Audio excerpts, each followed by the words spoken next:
The stars thinned behind us, and then they vanished. We left the borders of charted space in silence. No trumpets, no hymns, no parting benediction from the Astronomican. Its light, once a thin golden tether, had snapped like a dying nerve. We were alone, truly, fatally alone. The Loyalty's Edge was one of 5 ships in Explorator Detachment, Theta 29, bound for the Halo stars, a place the Imperium forgot to fear. Megos Trends had called it a historic expedition, sacred work in the Emperor's name, he said. But we all knew better. This wasn't about faith, it was about finding something the Mechanicus couldn't explain and claiming it before someone else did. We crossed into the fringe on the 22nd day. The warp storms parted like curtains, welcoming us like a stage too eager for an audience. That night, the astropaths began screaming. At first, just one. Her name was Alexia, barely 20, eyes pale from too many hours plugged into the choir lattice. She woke from her cot in a cold sweat, murmuring in a tongue no one recognized. Then she burst into flames. No Promethean, no malfunction, just combustion, a withering pop, a smell like burnt roses, and the unmistakable sound of distant laughter on the Voxnet. Static, modulated, but mocking. Echoes. The others followed, each one dropping into seizures, foaming at the mouth, then falling silent, eyes wide open and focused, as if they were staring through the ship, past metal, past time, past flesh. The last one to speak was Choir Prime Veleta. He gripped his data sleeve with trembling hands and whispered, "They see us now." Then his head burst like a rotten fruit. Blood sprayed across the Geller interface panel, and it hasn't worked right since. Void shields were reinforced, bulkheads sealed, scribe plates covered with lead mesh. Even the servitors were turned off, just in case something jumped, but it didn't help. Nothing stopped the feeling, that creeping pressure at the back of your skull, like something watching you from inside your own reflection. The crew started whispering, not in fear, in rhythm, in sleep, in mess halls, in latrine stalls. They muttered the same syllables, wrong syllable, like rusted cogs clicking in reverse. Someone caught a deck officer scratching runes into his own arm with a cogitator stylus. When questioned, he only said, "The stars are closer than they look." They put him in cryo. It didn't help. That night, the warp flickered, not surged, not stormed, flickered, as if something blinked. We checked the data logs from our transition point. According to the flight record, we'd entered the Halo stars 10 hours before we fired the engines. That's impossible, but the numbers were clear. 10 hours missed, 10 hours forgotten. I should have left then. Should have walked into the airlock and vented myself before it got worse. But I didn't. I stayed, because like the others, I wanted to hear the whispers. It started with silence. Real silence. Not the hum of void shields. Not the churn of plasma drives through the hull. Not even the faint throb of the Geller field. No sound, as if the ship had stopped breathing. We were in orbit over a world that shouldn't exist. It wasn't on any star chart. The Mechanicus archives labeled the system unregistered anomaly, no celestial data. And yet, there it was, a black orb, no sun, no reflected light, just gravity. We circled it, blind and slow. Auspex scans showed terrain, but only when the machine spirits weren't looking. The moment we tried to capture the readings, the data scrambled into incoherence. It looked like teeth. Megos Trends decided to send a recon team. 3 Skitaray, a junior Lex mechanic, and 2 voidsmen from security. Standard protocol for unexplored planetary sites. They took a modified lander, extra shielding, pulse beacons, layered cogitator archives. They touched down. At least, we think they did. Because 5 minutes after making landfall, Their feed stopped transmitting. No distress signal, no screams, no static. Just a flat line. We waited 6 hours, then 9. Trends refused to send another team, but he didn't stop the experiment. At hour 10, the lander came back, on its own. Its course was perfect. No deviations, no hails, no beacon activation, no signs of distress. It docked with the outer bay like it had never left. I was part of the inspection crew, assigned to Sector 9, cargo intake. My orders were simple: secure the vessel, recover crew if possible, log any abnormalities. The ramp opened slowly. Hydraulics hissed. The smell hit first: wet copper, burnt oils, and something older, like rotting parchment soaked in ammonia. Inside, lights flickered. Power was functional. Weapons racks untouched. Secured crates sealed. No blood, no signs of struggle. And then we found the crew. Oak. Only one remained. His name was Velen Varric, one of the Voidsmen, security rating Theta. Mediocre marks disciplinary history for substance violations. He was seated at the rear bulkhead, unmoving, arms at his side, helmet on. We thought he was dead. The medicae confirmed he was breathing, barely. Pulse was irregular, skin temperature, ice cold, and his pupils had turned completely white. He didn't respond to light, to sound, to touch. We restrained him, sedated him, and brought him to Medicae Bay 6. Then the rest of the inspection team started vomiting. It wasn't sickness, not biological. It felt wrong, like something had been taken from us. One of the Skitarai on our team, designate K99, smashed his own chest plate open, tore at his cogitator core, screamed, "I am not myself." He melted down before our eyes, literally, metal and meat fusing into a smoking pile of fused alloy and bone. Megos Trends ordered the lander sealed, blessed, and ejected back into orbit. It didn't leave. Every time we jettisoned the vessel, it returned to the bay. Even when ejected from opposite ends of the ship, even when thrown into the sunless planet's gravity well, it came back, quietly, unmanned, always clean, always occupied, not confused, not fearful, studying, as if calculating how long it would take for us to break. We ran neural scans. The readings were nonsense. His synaptic activity was doubled, 2 separate patterns, both fully conscious, one slower, deliberate, the other faster than any human thought should be. Some kind of parasitic cognition, or maybe a merger. Whatever it wasn't alone. The Medicae staff began reporting dreams. Velen's face, always standing beside them, not doing anything, just staring, sometimes smiling. They stopped sleeping, then stopped eating, then stopped speaking. 3 of them walked into the airlock together.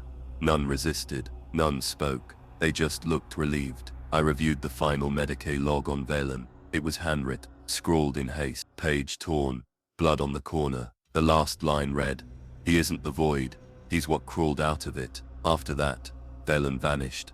No security breach, no broken restraints, no malfunction. 1 second he was there, the next, his cot was empty, blankets folded, vitals flatline, but the gravity sensors still registered weight. Security teams swept the lower decks, infrared, bio-trackers, Vox beacons, nothing. But then the Vox network started echoing again.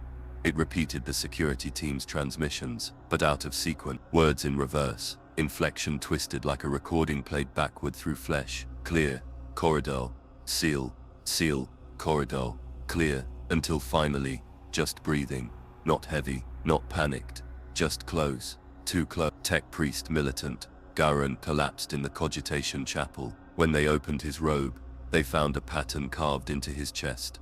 A spiral, made of eyes, tiny ones, human-looking, blinded, all surgically embedded beneath the skin, somehow blinking. They kept blinking even after he died. The Magos locked down half the ship. No more landings, no more scans. The planet was declared anathema, but no one objected, because by then, everyone heard it. Not just the whispers, not just the dreams. We heard our own voices, from behind us, from inside walls, from vents and grates, and even the ink bleeding off cogitator screens, repeating thoughts we hadn't spoken yet. I was standing in corridor Delta 4 when I first saw Velen again. He wasn't walking, He was just there, not blinking, not breathing, hovering slightly above the deck. His eyes were back, but not white. No, now they were black, not dark, black, like looking into the planet we orbited, as if the void had taken root in his skull. He opened his mouth, no sound, just but my ears started bleeding. I dropped to my knees, saw symbols dancing in the air, not light, not matter, just awareness, shapes that my brain recognized before my eyes did. And then he was gone again. They declared me unfit for duty. Neural trauma, psychotic breakdown, visual hallucination. But I wasn't the only one. The senior Lex mechanic tore out her augmetic tongue, said the data was too loud. A servitor slit its own throat with a data slate. No programming, just despair. The ship itself began to shudder in its sleep. Lights flickered, halls shifted, and always we felt the presence, watching, not with hatred, not with pity, with curiosity, as if wondering what we'd do next, what pieces of ourselves we'd tear away to understand. Lego's Trends held a briefing, a secret one, only the command crew, only the ones who had seen Velen. He told us the truth, or at least, a fraction. The planet, it wasn't dead, it wasn't even a planet. It was a shell, a membrane, covering something deeper, older, larger than worlds, a listening post, not built by any Xenos known to the Imperium, something older, much older. The Mechanicus had found signals like this before, one in the eastern fringe, one deep in the Ghoul stars. Both missions vanished, their ships returned, empty, transmitting only one word: remember. We weren't the first, and we wouldn't be the last. That night, I saw Velen again, in my dreams. He stood at the edge of my bunk, face split open like a peeling fruit, revealing something beneath. Not bone, not blood, stars, tiny stars, spinning, laughing. Each one was an eye, each one was mine, and they all blinked at once. It began with a whisper. Not from the walls, not from the crew, not even from the warp. This time, it came from the Vox. Adept Marn was on routine maintenance duty in Ox-Vox Station, Theta 12, midship. Non-critical systems, mostly static buffering, echo dampening, and shunt diagnostics. It was a dead station, or should have been, until it started speaking. No channel was open, no transmission was active, no device powered, yet from every receiver, every cogitator port, every dormant helm link, came a single voice. His voice, not present tense, not repeating his thoughts. No, it was his confession, private, painful, a memory buried 20 years back. I left her, I heard the fire, and I ran. She screamed, and I didn't go back. I told them she was already dead. He tore off his Vox link, smashed the console, ripped open the servo loom, but the voice didn't stop, even without power, even with the machine spirit stripped from its housing. The static wept the truth. He clawed his own throat out with a rusted Auspex blade, bled to death alone on the floor, smiling. By the next cycle, 23 other Vox channels had become active. None were connected, none were synced to the fleet. All whispered something different, all in different voices. Crew began recognizing them, first the bridge staff, then the engineers, then even the servitors, voices from the past. Some long dead, some alive, all speaking truth, not universal ones, personal ones, things no one else could know. I heard mine on the 5th day. I was standing in a stairwell, deck junction Sigma 9, empty corridor, just a minor pressure change, a slight echo. Then you lied when you said you didn't hear him screaming. He begged, you closed the door. My legs went numb. It was a child's voice, but I had never told anyone that memory, not even in confession. And then it said, don't worry, he's still inside, still knocking. Echo repeated all night, every vent, every corner, every flickering lumen, not screaming, not mocking, just reminding. Echo's Thumagos tried to intervene, ordered all Vox arrays shut down, hardwired receivers disconnected, subsystems flushed. We even purged the ship's memory banks, scrubbed over 1,000 years of recorded Mechanicus data, irreplaceable. But the voices didn't stop. They just grew more precise, more detailed, more accurate. Not just confessions, now arguments, secrets, private transmissions. that were never recorded. We began hearing conversations no one remembered having. The senior navigator, Cassian Drell, was the first high-ranking casualty. He locked himself in his sanctum, 3 levels above the bridge. No access except for emergency overrides. Then he transmitted a fleet-wide message. The voices are not from the past. They are from the future. Every possible version. Then silence. His life sign faded. We opened the door 3 hours later, found him upside down, pinned to the ceiling by strands of his own hair, wrapped tight like cables, threaded through his lips, his tongue and his eye. He had wired himself into the Vox array. Echoes. The screams didn't stop. We rotated crew in and out of voice-restricted areas, prohibited all unsanctioned vocalization. Crew were issued voice filters, electronic dampeners. Some even used ritual bindings to seal their mouths. It only made the echoes angrier. One Mechanicus adept received a Vox signal with only a date and time, no context. He traced the date to his childhood, a day he was never meant to survive. The next day, he immolated himself in the engine shrine, left behind a single phrase carved into the wall. They remember the sins we forgot. Echoes said, but not all voices were painful. Some were seductive. A junior engineer on deck 4 reported hearing her mother's lullaby, the one from before the hivequake, before the collapse, before the cannibal raids. She followed the song into the cargo hold, didn't return. When they found her body 3 days later, it was seated upright, arms folded in reverence, face smiling. There was no sign of violence, only one anomaly. Her mouth had been sewn shut from the inside with gold filament, not Mechanicus grade. Alien, alien, Echo said. We tried to trace the source. Every tech priest, every servitor, every encrypted relay combed through Vox patterns. They found something, a signal hidden between frequencies, nested like a parasite, not broadcasting waiting. The machine spirits refused to translate it. They called it unsound.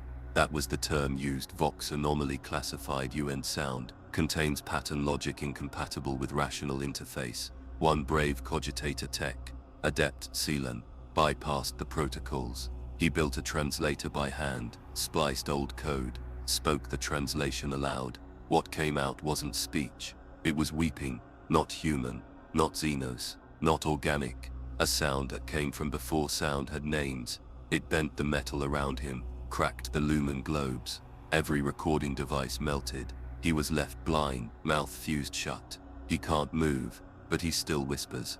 And if you listen closely, you can hear your own name. After that, all experiments were banned. All Vox traffic was forbidden. Ship-wide silence. Order passed down by Trends himself. It worked for 2 hours. Then the ship began speaking, not through devices, not through voices, through vibrations, through heat, through dust patterns in the air, Morse coded, through flickering lumens. And then one night, it whispered in our blood. Our noses bled in rhythm. Heartbeats syncopated to the unknown phrase, "We hear you now," echoes say. That same night, 5 decks lost gravity, not from power failure, from selective disobedience. The ship's machine spirit had quarantined itself, declared a new prime directive: silence breeds communion. That was when we realized the signals weren't external, they were coming from inside us, not metaphorically, literally. Deep magnetic scans of our skulls showed abnormalities, tiny filaments,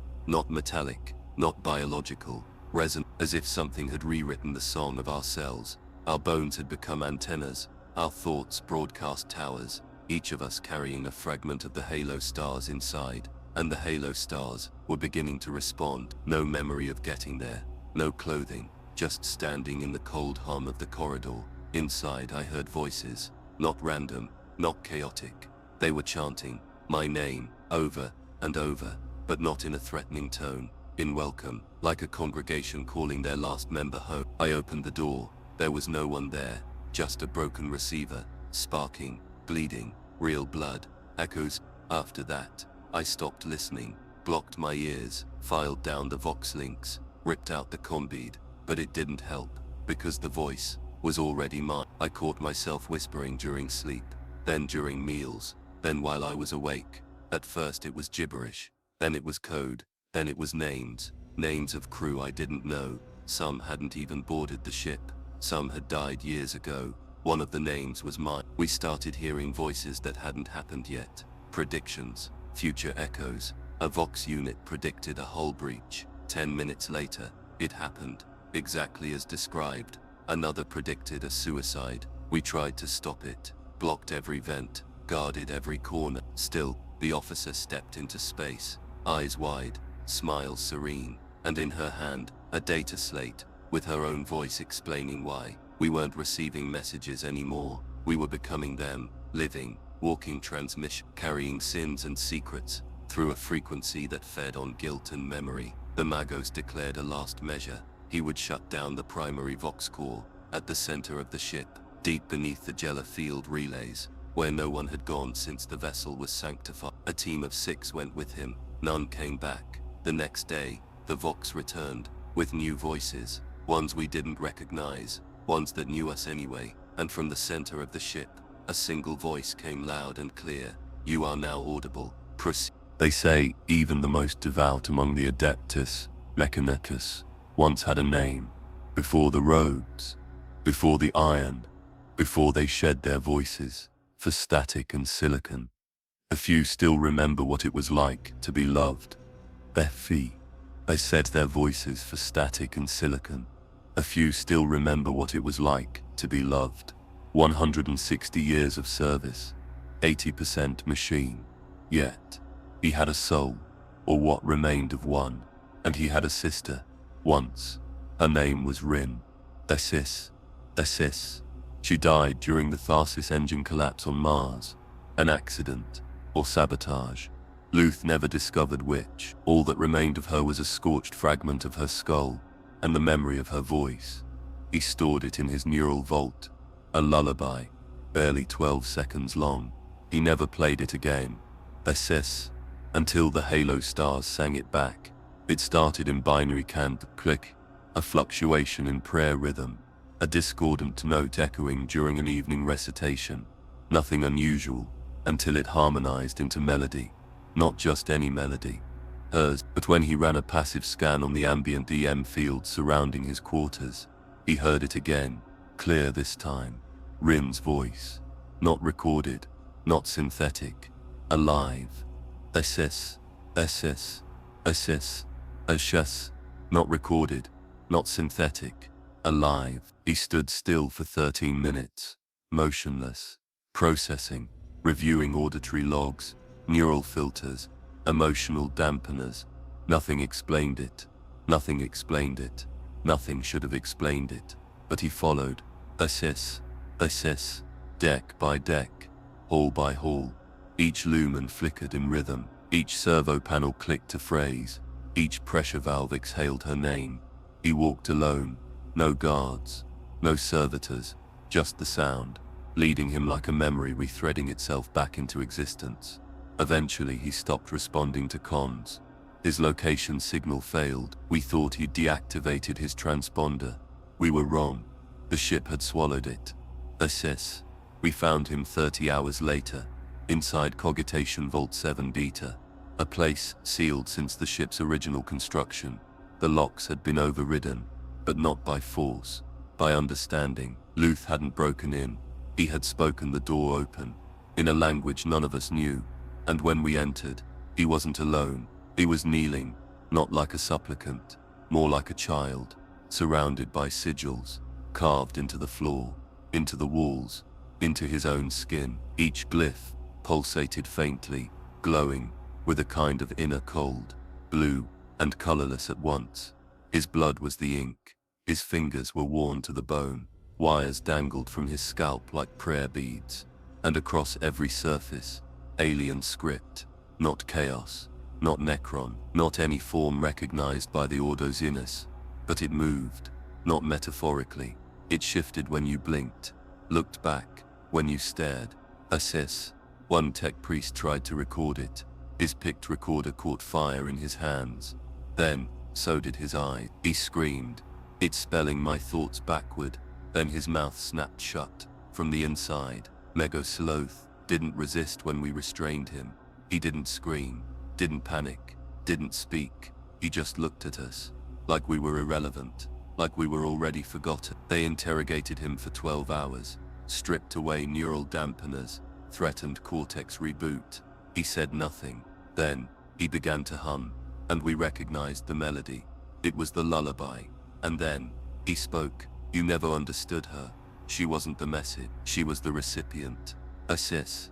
We didn't understand. So he tore open his chest. No blade, no tools, just his hands. And inside, where his orgometic heart should have been, was a small spinning orb, carved from a material not catalogued in any archive, floating, pulsing, whispering. We isolated the audio, ran it through 6 cogitator arrays. It resolved into names, thousands, millions. Some we knew, most hadn't been born yet. Sis, he whispered a final phrase before flatlining. She found a way, she brought them back. Then he smiled, not as a machine, not as a priest, as a brother. As a brother, we sealed the chamber, declared it, cursed, scrubbed the ship's records. But the sigils didn't fade, they moved, slowly, changing positions when we weren't looking, and always spelling new things, sometimes in low Gothic, sometimes in ciphers that burned the retina, sometimes in our own handwriting. Weeks later, a junior scribe assigned to documentation duty vanished. During her rotation, they found a single note left behind on the wall.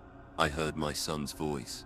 He's never existed. We have stopped trying to trace the origin of the voices, because the truth is now clear.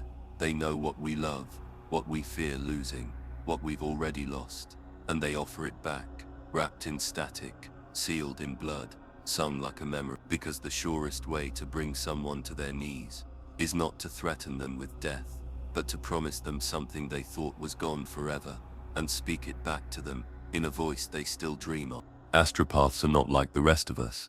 They are not born, they are remade. Their eyes burned out to see the stars clearer, their minds hollowed so the Emperor's light can echo within. They walk through a world of screaming warp thought, and return with messages no sane soul should carry, but they do it. They always do it, because they are his voice. Until now, Epei. It happened at 0333, shipped time. The choir chamber was sealed, shielded with every rite and psionic ward known to the Imperium. Nothing could breach it, not the void, not daemons, not madness, or so we believed. A scream ruptured 9 decks. It wasn't sound, it was pressure. Every nerve in the body snapping at once, every soul yanked forward as if being born again through glass and teeth. Crew collapsed where they stood, others clawed at their ears, only to find they were bleeding from their eyes. Some began speaking in dead dialects, others forgot how to speak at all, and through it all, the same word echoed on every frequency. One word, never heard before, not in any lexicon, Xenos or Hugh, not in the Black Library, not even in the archives of the Ordo Malleus. It was a word not meant for tongues, a sound shaped like hunger. Ekasurathamalke, Vex, Rithanal. That's what the auto-transcriptor recorded.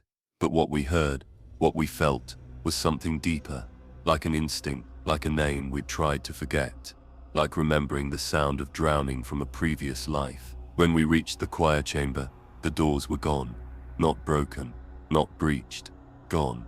The metal had vanished, atomized. Even the servos and support pillars had been erased, like the room had never had a door at all. Inside, the walls pulsed, not metaphorically, not poetically. They pulsed. Vein-like conduits throbbed with sickly light. Ritual circuits glowed with unfamiliar runes. Alien, chaotic, sacred, all at once. And on the floor was the choir, or what was left of them. 19 astropaths, synchronized, unified, destroyed. No blast marks, no wounds, but their bodies, split open from within, cranial cavities bloated, spines bent backward, ribs spread like wings, eye sockets empty, but weeping black echo. And in the center of the room, hovering 2 meters in the air, was Choir Prime Sulhian Ket. Epei, he shouldn't have been alive. His head had detonated, but his body spoke. Epei, it is not a word, it is a direction, it is a mouth, it is a door. Then he collapsed. Dust, not ash, not bone, dust. Like old books and dead stars, the ship fell silent. For 6 hours no one spoke, not out of reverence, out of terror. Every time someone opened their mouth, they feared that word would come out again, and some of us heard it still, not through ears, not through comms, through our breath. Every inhale a syllable, every exhale, the shape of the scream. Rebecca's scans of the surviving crew showed anomalies. All those exposed to the choir incident had synchronized brainwave spikes. Their thoughts weren't theirs. They had begun sharing memories, impulses, emotions. One officer stared into a lumen globe for 2 hours, then whispered, "The choir isn't gone. They just changed medium." Even micro-warp detonation. Nothing worked. The blood reappeared. The walls regrew. A tech adept tried to scrape off one of the runes with a ritual blade. His arm was pulled into the metal. We could still hear his screaming 4 days later. In the wiring, the Megos ordered the entire section sealed. No entry, no acknowledgement. The choir was written off, declared martyrs, names redacted, histories erased. We weren't allowed to remember them, but the ship did. Every time we passed near the chamber, lights flickered. Our names scrolled across blank data slates. Our secrets began bleeding into the logs. One bridge officer found her thoughts on the console screen before she'd even spoken them aloud. The screen read, "I don't want to hear it again. I'll tear my ears off if I do." She did. Other words began appearing, variations of the first. Fragments. Exerith, Null, Rithka, Thulsika, each one worse than the last. Not in meaning, but in feeling. Every syllable felt like something turning over inside your skull, like language that had been buried too long, now unearthed and hungry. The ship's warp drives began humming differently, pitches changing, syllabic rhythms, as if the engines themselves were trying to speak. The navigators refused to plot new course. They said the Astronomican had gone quiet, not missing, judging. One cried blood for 6 minutes, repeating. They sang too loud. The Emperor has turned his face away. Others disagreed. Some believed the choir had been chosen, elevated, transformed into something more. A cult formed quiet, hidden, whispers in the hydroponic bays, in the bilge levels, in the places the machine spirit refused to light. They began etching the word into their skin, 1 letter per day, 1 scream per prayer. When we found them, they had removed their tongue, but they were still singing. We ejected their bodies into space, but the echo of their hymn stayed, not in the ship, not in the air, in us. Some of us still hear it, especially when it's quiet, especially when we're alone. That single word, in that unnameable voice, Exerith, Thulsi. We still don't know what it means. We're not sure we're meant to, because it doesn't ask to be understood, it only asks to be heard. It drifted in perfect silence. No beacon, no distress signal, no warp flare, just a shape, hovering at the edge of Auspec's range. A Mechanacus vessel, old, too old heard, a disagonation, canticle of iron, classified as lost over 400 years ago in Segmentum Obscurus, declared destroyed during the Adrantis warp surge. Yet there it was, untouched, unaffected by entropy, coated in metallic frost that steamed even in the void, like it breathed, like it should have been impossible. Warp storms had closed that sector for centuries. No ship could have crossed it. No Geller field could have endured that long. But the hull was intact, the engines dormant, the lights dim, but on, and it was broadcasting. Not a call, not a plea, a prayer, a prayer. We decoded it. It was a Mechanacus canticle, one of worship, but not to the Omnissiah. This was something else, older than Mars, older than logic. The binary translated loosely to, "I see your circuits, I see your flaws, may your heart beat copper, and your soul burn clean." He claimed it was a sign, a blessing, proof that the halo stars offered knowledge beyond imagining. So we boarded.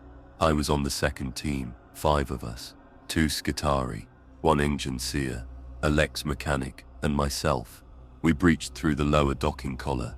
Standard rites performed, cauterization incense, sealant chants, all as prescribed. The airlock opened, and the chanting began. IP. It wasn't from speakers. It wasn't on the Vox. The walls were chanting. Metal vibrated with sound. not by vibration, but by memory, like the ship remembered the prayer and wanted us to hear it again. Inside, everything was wrong, familiar, but wrong. The sacred symbols of the Omnissiah had been altered. The Cogmachinacan was present, but twisted. Its teeth were uneven, curved inward, as if chewing. The skull at its center had too many eyes, some closed, some open, some blinking. Slowly, we covered them, but even under the cloth, we could hear them breathing. The walls bore scripture, etched, not in paint, not in blood, but in metal grown from the ship itself. Living steel, formed like veins, pulsing softly with each prayer. The engine seer, Adept Holven, tried to interface with a terminal. It responded, not with code, not with machine spirit dialect, with emotion, pain, loss, loneliness. He pulled his hand away, gasping, eyes wide. He whispered, "It misses us." Further in, the corridors narrowed, too narrow, not for humans, for machines, built for things that bent wrong, that crawled instead of walked.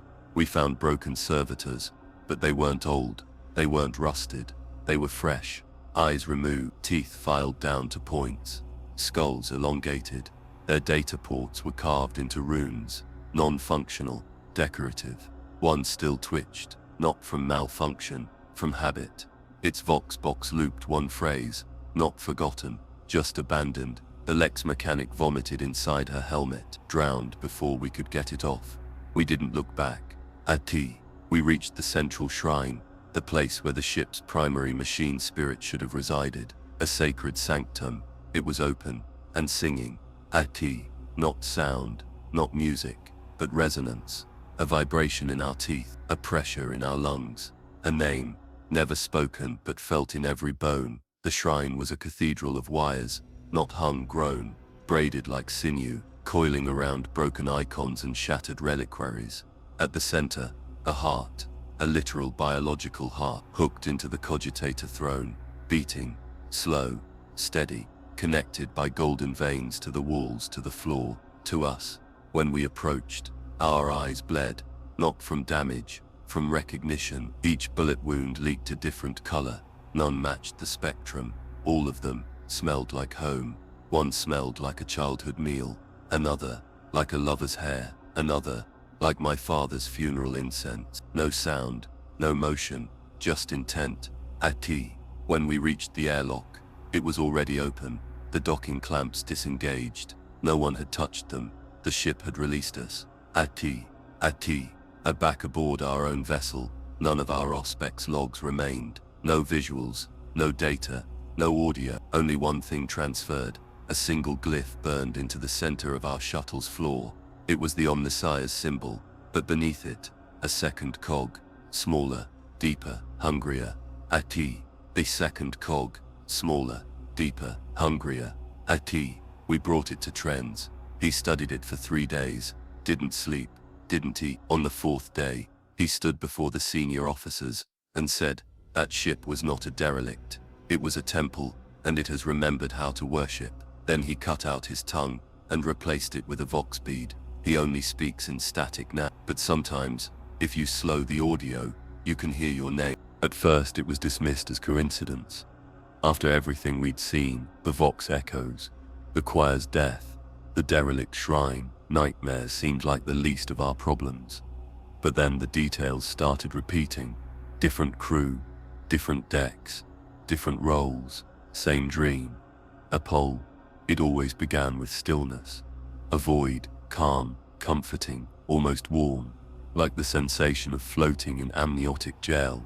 No threat, no fear, just peace. Then a ripple, a soundless vibration across the surface of the dream, and the whisper, "Come below." The dreamer would sink, slowly, voluntarily, deeper and deeper through the black, until they breached the surface and found themselves in flesh. A pole, not metaphor, not illusion. Flesh, thick, veined tissue stretching across a seabed. Miles of wet, pulsating meat, covered in sores the size of drop pods. And in the center, an eye, buried, partially open, beneath layers of scar tissue and muscle, watching, always watching. A pole, they couldn't move, couldn't run, only sink deeper, until they were submerged in the eye's gaze, and it understood them. That was the word they all used. Understood, not saw, not judged. It knew them, every failure, every hunger, every lie they told themselves to survive. A pole, and then they would wake, screaming, sweating, sometimes bleeding from the eyes or mouth, but always saying the same thing. It's still dreaming. A pole, we cross-referenced all dream reports. By the third week it wasn't just recurring, it was spreading. At first 5 cases, then 15, then entire squads. Departments stopped sleeping. Caffeine rations quadrupled. Stimulant injections became mandatory for long shifts. And still crew were found unconscious, slumped over terminals, collapsed in the mess, even mid-step, as if the dream had reached out and taken them. A pole, one of the senior Auspex officers, Ralin Jex, began sketching during meals. He wasn't an artist, never trained, never tried, but the drawings, they matched the others, dozens of them, from different hands, all crude, charcoal-lined, hastily drawn, all the same shape, an eye, not human, not symmetrical, buried beneath something organic. The similarity was undeniable. We showed them to Magos Trends. He said nothing, only ran them through the fleet's ancient recognition engines. When the results returned, he locked his chamber for 7 days. A pole, someone broke in on day 8. Trends wasn't inside, only a message scrawled across the floor in rust and oil. We are inside the pupil. A pole, that's when the warp glass began to change. A pole, every vessel of the fleet is fitted with warp scrying panels, windows of psychically shielded crystal, used to monitor Jella integrity during translation. They are meant to be unresponsive, passive, but they began reflecting things that weren't there. Crew standing behind others, reflected with too many eyes, or with mouths where no mouth should be. Sometimes, no reflection at all. Other times the panels bled, real, red blood from the edges of the frame, as if the ship itself was watching back. I saw mine the 4th night. I hadn't slept in 36 hours. Stimulants kept my hands shaking, eyes red. I passed a scrying plate on deck 6. No one around, just me, and the reflection. I looked older, much older, my hair gone, skin cracked and peeling, eyes wide and missing. And then, it smiled, not me, its end. It smiled, not me, its end. And it whispered, "You're remembering the wrong future." A pole, I shattered the glass, but it kept smiling in the shards, declared them restricted. Some tried to eject the panels into space. They came back, on different decks, reinstalled. No seams, no bolts, just present. A pole, an engine seer attempted to pray away the reflections.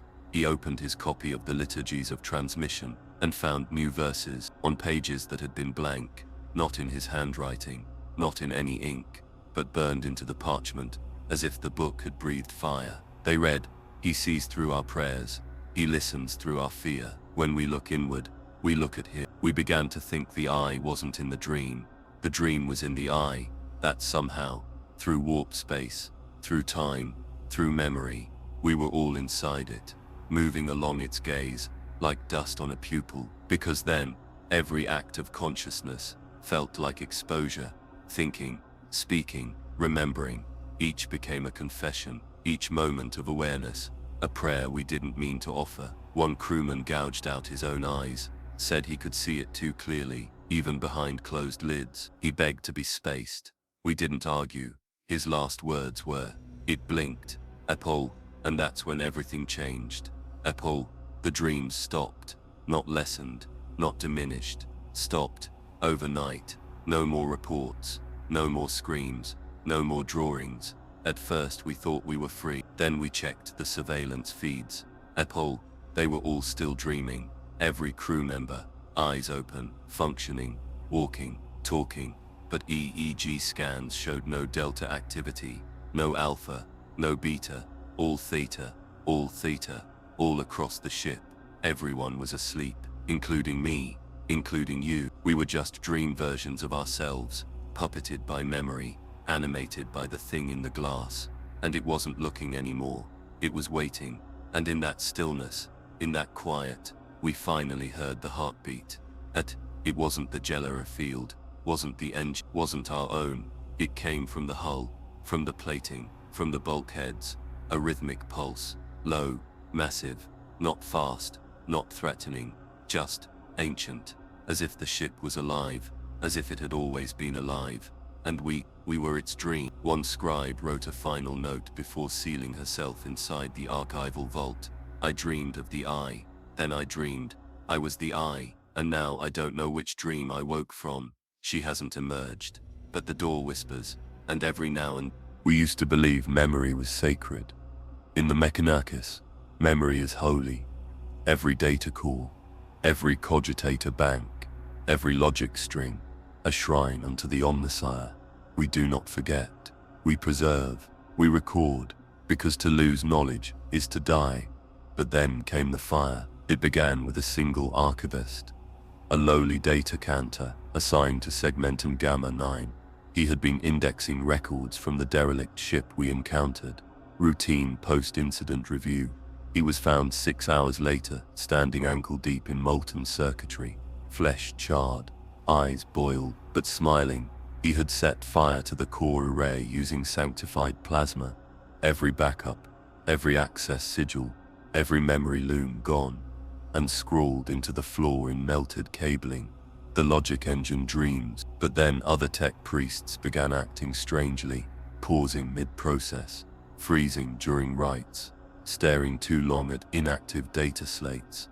One Megos was found standing in front of a cogitator terminal for 9 hours, not interfacing, not analyzing, just listening. When they removed him, his neural stem had fused with the panel.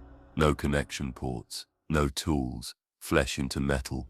Ekadi had left a message behind. It isn't stored information, it's stored self. Ekadi. Within 3 days, 24 data chambers had been purged, some erased manually, others melted. One was turned inside out. Ekadi. We thought it was sabotage, fear, madness. But then, the data came back, files that had been deleted, records burned, archives shredded. They returned, not copied, not recovered, returned exactly as before, but wrong. Dates were inverted, words misspelled in ways that revealed deeper meanings. Images with faces that no one remembered taking, but all recognized. Ekadi. One report of a reactor calibration showed a familiar silhouette standing at the end of a hallway. A man in Mechanachus robes, face obscured, but with too many fingers, and no shadow. Another file, a medical record, contained notes in a language no one knew how to write, but we understood it anyway. That's when the Megos started deleting themselves, not metaphorically, literally. Ritual memory purges, uninstalling sections of their own personality matrix. One by one, they collapsed, gibbering as their logic centers became congested. Their last thoughts spilled from their lips like corrupted machine code. Over and over, it's awake, it's awake, it sees the records, it wants them. We sealed off the central data vault. 1,000 years of knowledge cut off. No one was allowed entry, not even the Megos Prime, but the doors began responding to questions. A crewman whispered, "What is my name?" Outside the sealed vault, the console responded, "You are what you forgot." No power, no signal, just the answer. Ekadi. Other times, it asked us questions. Simple at first. Do you remember? Why did you look away? What was your first love? And then, where will you run when even memory burns? Ekadi. Tech Adept Vin tried to counter the intrusion. He initiated a memory backup of his own cognitive core, created an isolated, encrypted logic loop, triple locked, off-grid. It ran for 3.4 seconds. Then the console sparked. The circuits ruptured, the drive ejected, and began screaming. Audible, organic screaming. Not code, not error tones. A voice, begging. In his voice, Ekade. We don't know what it said. None of us had the strength to play it. We spaced the drive that night, but sometimes we still hear it. In the ventilation, in the hum of plasma lines, the echo of a scream, no one remembers making. Meanwhile, the ship's own machine spirit shifted, subtle at first, door controls lagging, lighting dimming in prayer chamber, temperature fluctuating in data vaults. Then the logic engines started writing on their own, printing logs no one had ordered, filing reports for events that hadn't happened. One log claimed we had already died, gave a date 5 days in the future. We laughed, until it gave our name and the method of death. All accurate. The engine seers tried purging the ship's lower cogitator shrines, but every time they deleted a partition, a new one grew back, organically, not digitally. We opened one panel to find living circuitry, pulsing, vein woven into the bulkhead like arteries. One adepta touched it. Her fingers vanished, not destroyed, not injured, absorbed. She whispered, "It's learning our logic. It doesn't need ours anymore." Then she walked into the fire she'd lit herself, silent, unresisting, as if going home. Others began burning data before it could be absorbed, setting fire to cogitator stacks, ripping out memory cores, even tearing out their own augmetics, before the code could spread. One engine seer slit his wrists, but not to bleed, to spill the data. His blood ran black with flecks of glowing code. It pooled across the deck, in a pattern that looked like circuitry, but when viewed from above, it looked like an eye. The final command was issued: erase all memory of the eye. Let ignorance preserve what reason could not. But it was too late, because we had already remembered, and the eye had already read us back. Akadak, we are now forbidden to write, forbidden to record, all logs destroyed, all data neutralized. We speak only in analog, and even then, not for long, because the dreaming logic still searches, still hungers, and in the dark between pulses, we can hear the question, what else do you know? What else have you hidden? And worst of all, what part of you was never yours to forget? We were used to death. On voyage ships, losses expected, misfires, malfunctions, airlock failures, psycho ruptures.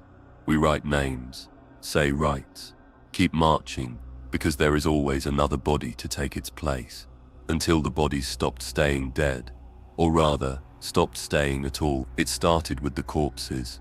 First in Medicae Bay 3, 6 casualties from a reactor flash fire, tagged, logged, purged of dangerous pathogens. When the attendant returned, the slabs were empty, no blood, no footprints, no alarms, just cold metal, and the lingering smell of ozone. At first we blamed the servitors, incorrect programming, misfiled directives, until we found one of them collapsed in the corridor, twitching, convulsing. We opened its cranial casing, and found the impossible. Not wires, not rust, not decay, but stars, a cavity filled with tiny suspended points of light, perfect spheres, orbiting slowly in unnatural patterns. Some pulsed with dull heat, others blinked out and reappeared, as if choosing when to be seen. One tech adept reached in to extract them. His hand vanished, not burned, not cut, removed. His arm ended in a flat plane, as if it had never extended further. No blood, no bone, just absence, absence. The servitor shut down a moment later, not with mechanical finality, but with peace. Its vox box emitted one final sound, the sound of waves, echo. From then on, the disappearances accelerated. Bodies vanished from every deck, fresh, dead, old remains. Even ash canisters opened to reveal nothing. One cryo storage room opened to find pods empty, locks sealed, no thaw cycle triggered, just missing, without trace. Echo, a Medicae assistant, went mad trying to track the losses, said the logs changed every time she looked. She'd input 45 death, return the next hour only 33 recorded, then 61, then, at the end, she reported one number consistently. 1, always one body on the ship. Every record pointed to it, every log cross-referenced it, but no name, no location, just, it is enough. Echo, we tried new methods, stasis fields, blessed steel bindings, cognitronic seals burned into the flesh. Didn't matter, they vanished anyway. One moment on the slab, next, nothing. No burst of warp energy, no translocation, just a void, quiet and total, where they had been. Echo. The tech priests grew afraid, more afraid than we'd ever seen, because in the Mechanicus, flesh is weakness. But now, the flesh was escaping them. Echo. One Megos tried to dissect himself, augment every organ, digitize every cell. He believed if he converted his body fully to data, he could escape the disappearances. It worked until the data vanished too, drives still spinning, power uninterrupted, just no files, only a single new directory, unnamed, unopenable. It simply pulsed with an unreadable command. Echo. Others tried rituals, old rites, unorthodox ones, blood seals, teeth offerings, even self-inflicted wounds coded in binaric cant. None of it helped. Echo. And then it spread to the living. A junior voidsman simply stopped being seen. He reported for duty, logged in at the terminal, spoke with 2 officers, then wasn't there. Not in cams, not in logs. No one remembered his face. Even his bunk was empty, perfectly made, as if never slept in, but his boots were worn, his locker, half open, and scratched into the inside of the door. I'm still here, just not there. Echo. Others followed, one by one, voices heard, meals eaten, duties performed, and then, nothing. Their presence lingered. We could still hear them, feel them passing in corridors. Even the ship's gravity adjusted when they walked, but they were invisible, unseen by eye, forgotten by mind, yet undeniably real. We tried tracking them with motion sensors, failed. Tried mapping heat signatures, failed. But one engineer had an idea. He tuned a sensor array to vox bleed frequencies, the whispers left behind by flickering warp energy. He called it the echo scanner, and it worked, too well. He turned it on, and instantly screamed, fell backward, blood from his eyes, mouth jammed open, as if trying to unspeak what he'd seen. The scanner display showed the corridor, filled with forms, dozens, maybe hundreds, standing still, facing nothing, or maybe facing us. We only ever saw them once, because the machine burned out seconds later, fused into slag. The data core melted from the inside out, and the only thing left on the screen before it died, a phrase, "No flesh shall return." We began to lose our nerve. Crew refused to go alone. We began sleeping in clusters, chaining ourselves together while unconscious. If one vanished, at least someone else would see it happen. But we never did. We'd wake up to empty chains, still closed, still locked, just -1 link. Echo.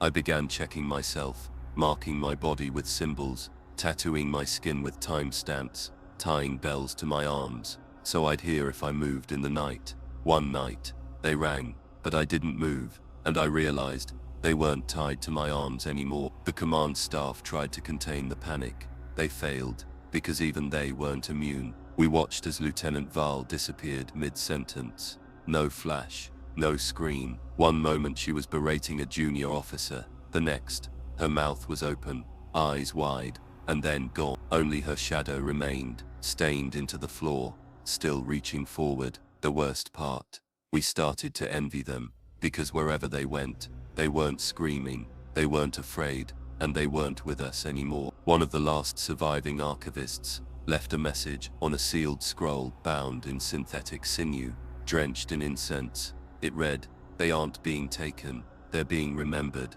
by something older than flesh, something that refuses to let us forget ourselves." And now, even our reflections fade. The warp glass no longer shows us, only the hallway, empty, even when we stand before it. One day soon, we will all vanish, one by one, without pain, without violence, just forgotten. But by ourselves, we will forget that we ever had shape, that we had voices, that we had names, and in our place, only silence, only space, only that blinking field of stars, buried inside a servitor's skull, patient, rhythmic, counting down, to what? We don't know, but we know this, no flesh shall return. Captain Ardent Rowe was not a superstitious man. He believed in control, discipline, duty, steel above spirit. He had survived the Lorne Expanse collapse, held command during the void plague of the Undris Reach, and led 3 boarding actions against Xenos ships without a Geller field active. Ro did not flinch. He did not break. He did not bend, until the ship broke him. Heber. The signs were there. First, he stopped sleeping, claimed his dreams were being recorded by something watching through the bulkhead. Then he stopped eating, said the food had voices, each bite whispered his failures. Finally, he stopped speaking, gave all orders through text, cold, unemotional, one-word commands, but his eyes never stopped moving, watching everyone, every shadow, every reflection. The mutiny began in silence. No gunshots, no alarms, just quiet changes. Bridge officers started locking terminals. Engineering rerouted command protocols. Comms officers refused transmission orders. Not overt disobedience. Nullification. As if Ro had ceased to exist, long before he died. The confrontation happened in Observation Deck Alpha. A dozen officers. One ultimatum. You are compromised.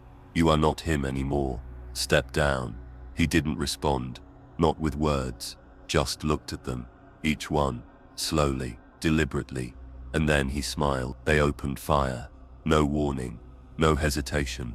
Ro didn't resist. Didn't move. 8 bolt rounds struck his chest. 3 in the head. 1 through the eye. He fell. Without a word. The officers sealed the chamber. Disposed of the body. Told the crew he'd been relieved of command. Said it was peaceful. They lied. Tatey. 4 hours later, he returned. Eber. The bridge doors opened. No security alert. No motion trigger. He walked in, slowly, deliberately, still in uniform, still bleeding. The bolts had not been removed. They glowed, red, hot, sizzling against torn flesh. His skin was grey, his mouth stitched shut. But his eyes were burning. Eber, not with flame, not with light, with recognition, as if he saw through time, through matter, through every lie we told ourselves to sleep. No one spoke. They couldn't, because every screen on the bridge now displayed their names, each one, all at once, underneath, their sins. Coward, mutineer, false confession, deserter, screamed during the lamentation, private thoughts, moments only they had known, displayed for all to see. No one ran, no one resisted. They just sat and watched him return to the command throne, bleeding, silent, complete. Eber. He never spoke again, never issued a single verbal command, but the ship responded to him. Doors opened, power rerouted, shields held, lights obeyed his gaze. Even the Geller field pulsed in time with his heartbeat, slow and distant, as if the ship had a new center of gravity, and it was him. The surviving mutineers vanished within a week. Some were seen walking the halls, but only in reflection. Some were heard screaming in the Voxnet, but with no source. One was found weeping in a storage locker, clutching a bolt shell that had passed through the captain's chest. She repeated, "We didn't kill him, we just introduced him," then swallowed the shell whole. The command throne changed. No one saw it move, but it grew. The steel arms twisted inward. The support platform sank into the deck. Cables extended like veins across the bridge floor.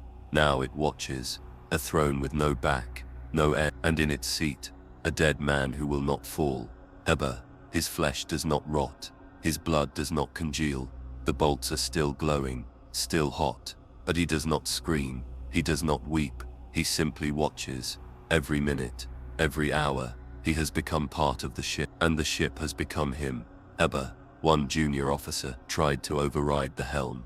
The terminal fused to her hands. Her eyes boiled, and through her mouth, we heard the captain speak. "Why would you leave? We've just begun to remember." A presence, a warning, a captain who knows the journey now, because death was never the destination.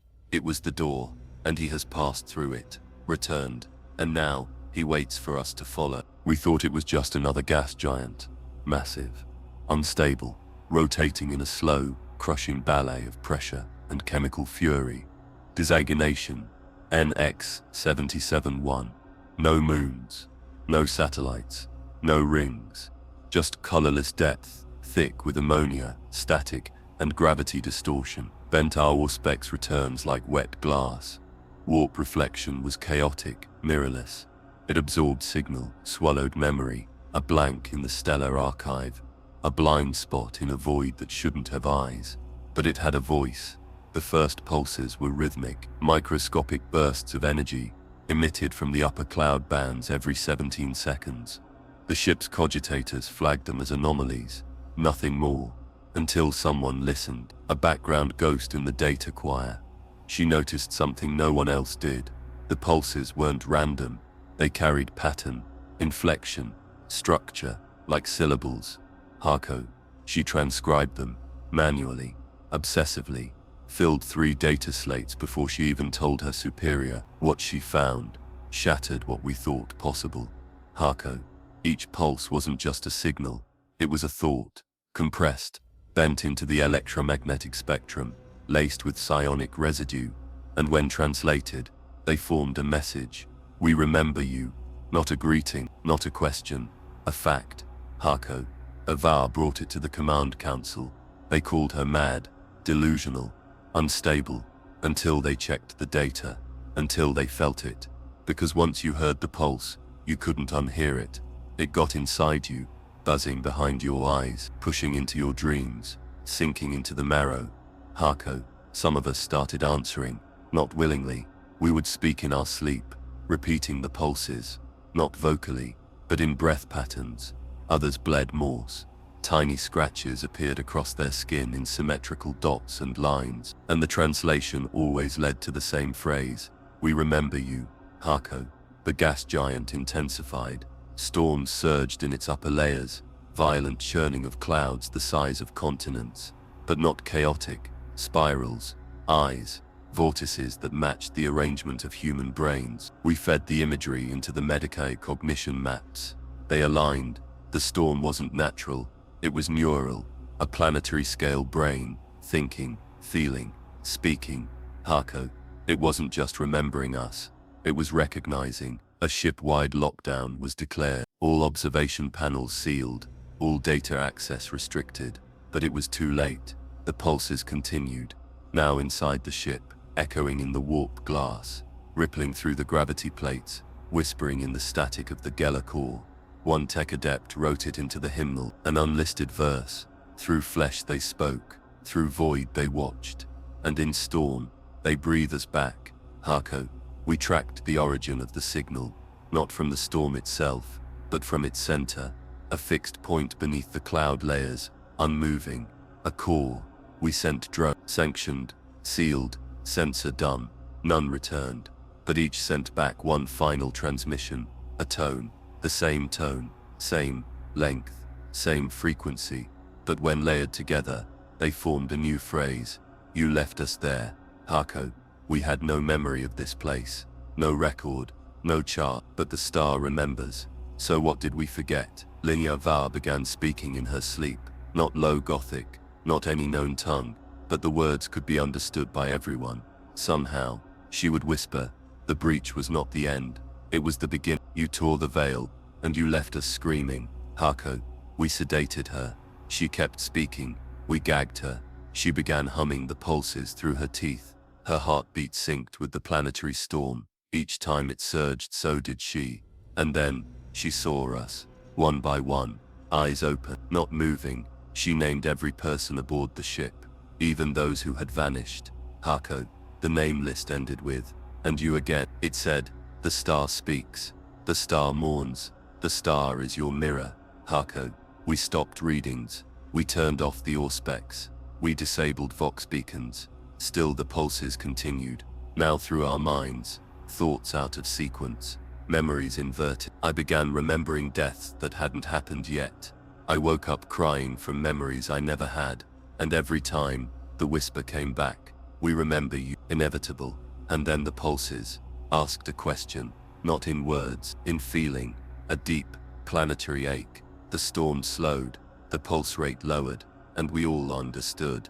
The halo star wanted to know, why did you abandon us? Because we didn't remember, because we weren't supposed to, because something long ago had carved that memory out of us, burned it, buried it, deleted it from every archive. But the star remembered, and now, so did we. The Adeptus Mechanicus, once spoke of the Omnissiah's lost limbs, great constructs, scattered across time and space, remnants of an origin, never to be named.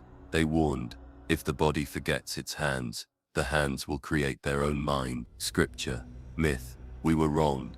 The halo star was not just a celestial body, it was a being, an echo, a remnant of a time before men, before machines, and we had cut it loose, severed its memory, abandoned it in the dark, and now, it remembered, not to punish, to reunite. The final pulse before the signal went quiet, translated to 3 words, come, remember, return, and the storm blinked, the eye blinked. There's a place on every ship that no one builds, but every vessel contains, not listed on schematics, not assigned, not maintained, yet always there, a blind spot, a passage too long, a junction that loops back when it shouldn't.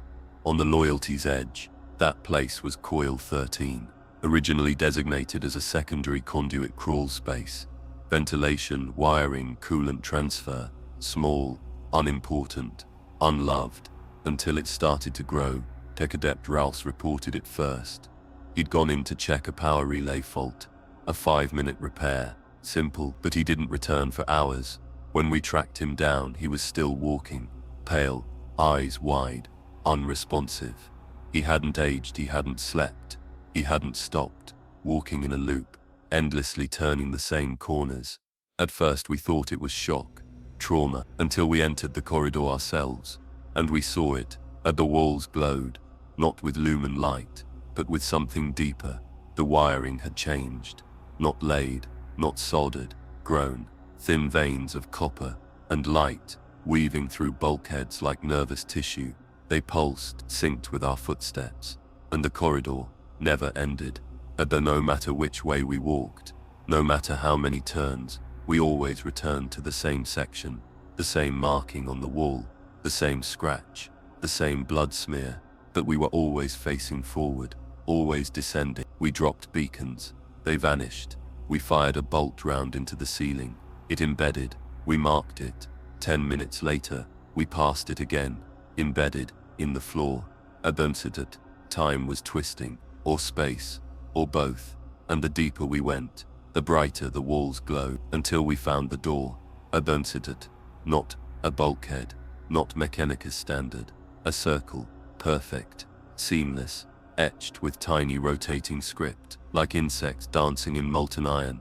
It wasn't locked, but we didn't open it, because something behind it breathed, not mechanical, not alive, a presence, heavy, patient, and listening. Abuncident.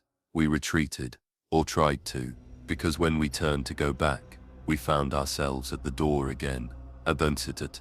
We stopped tracking time.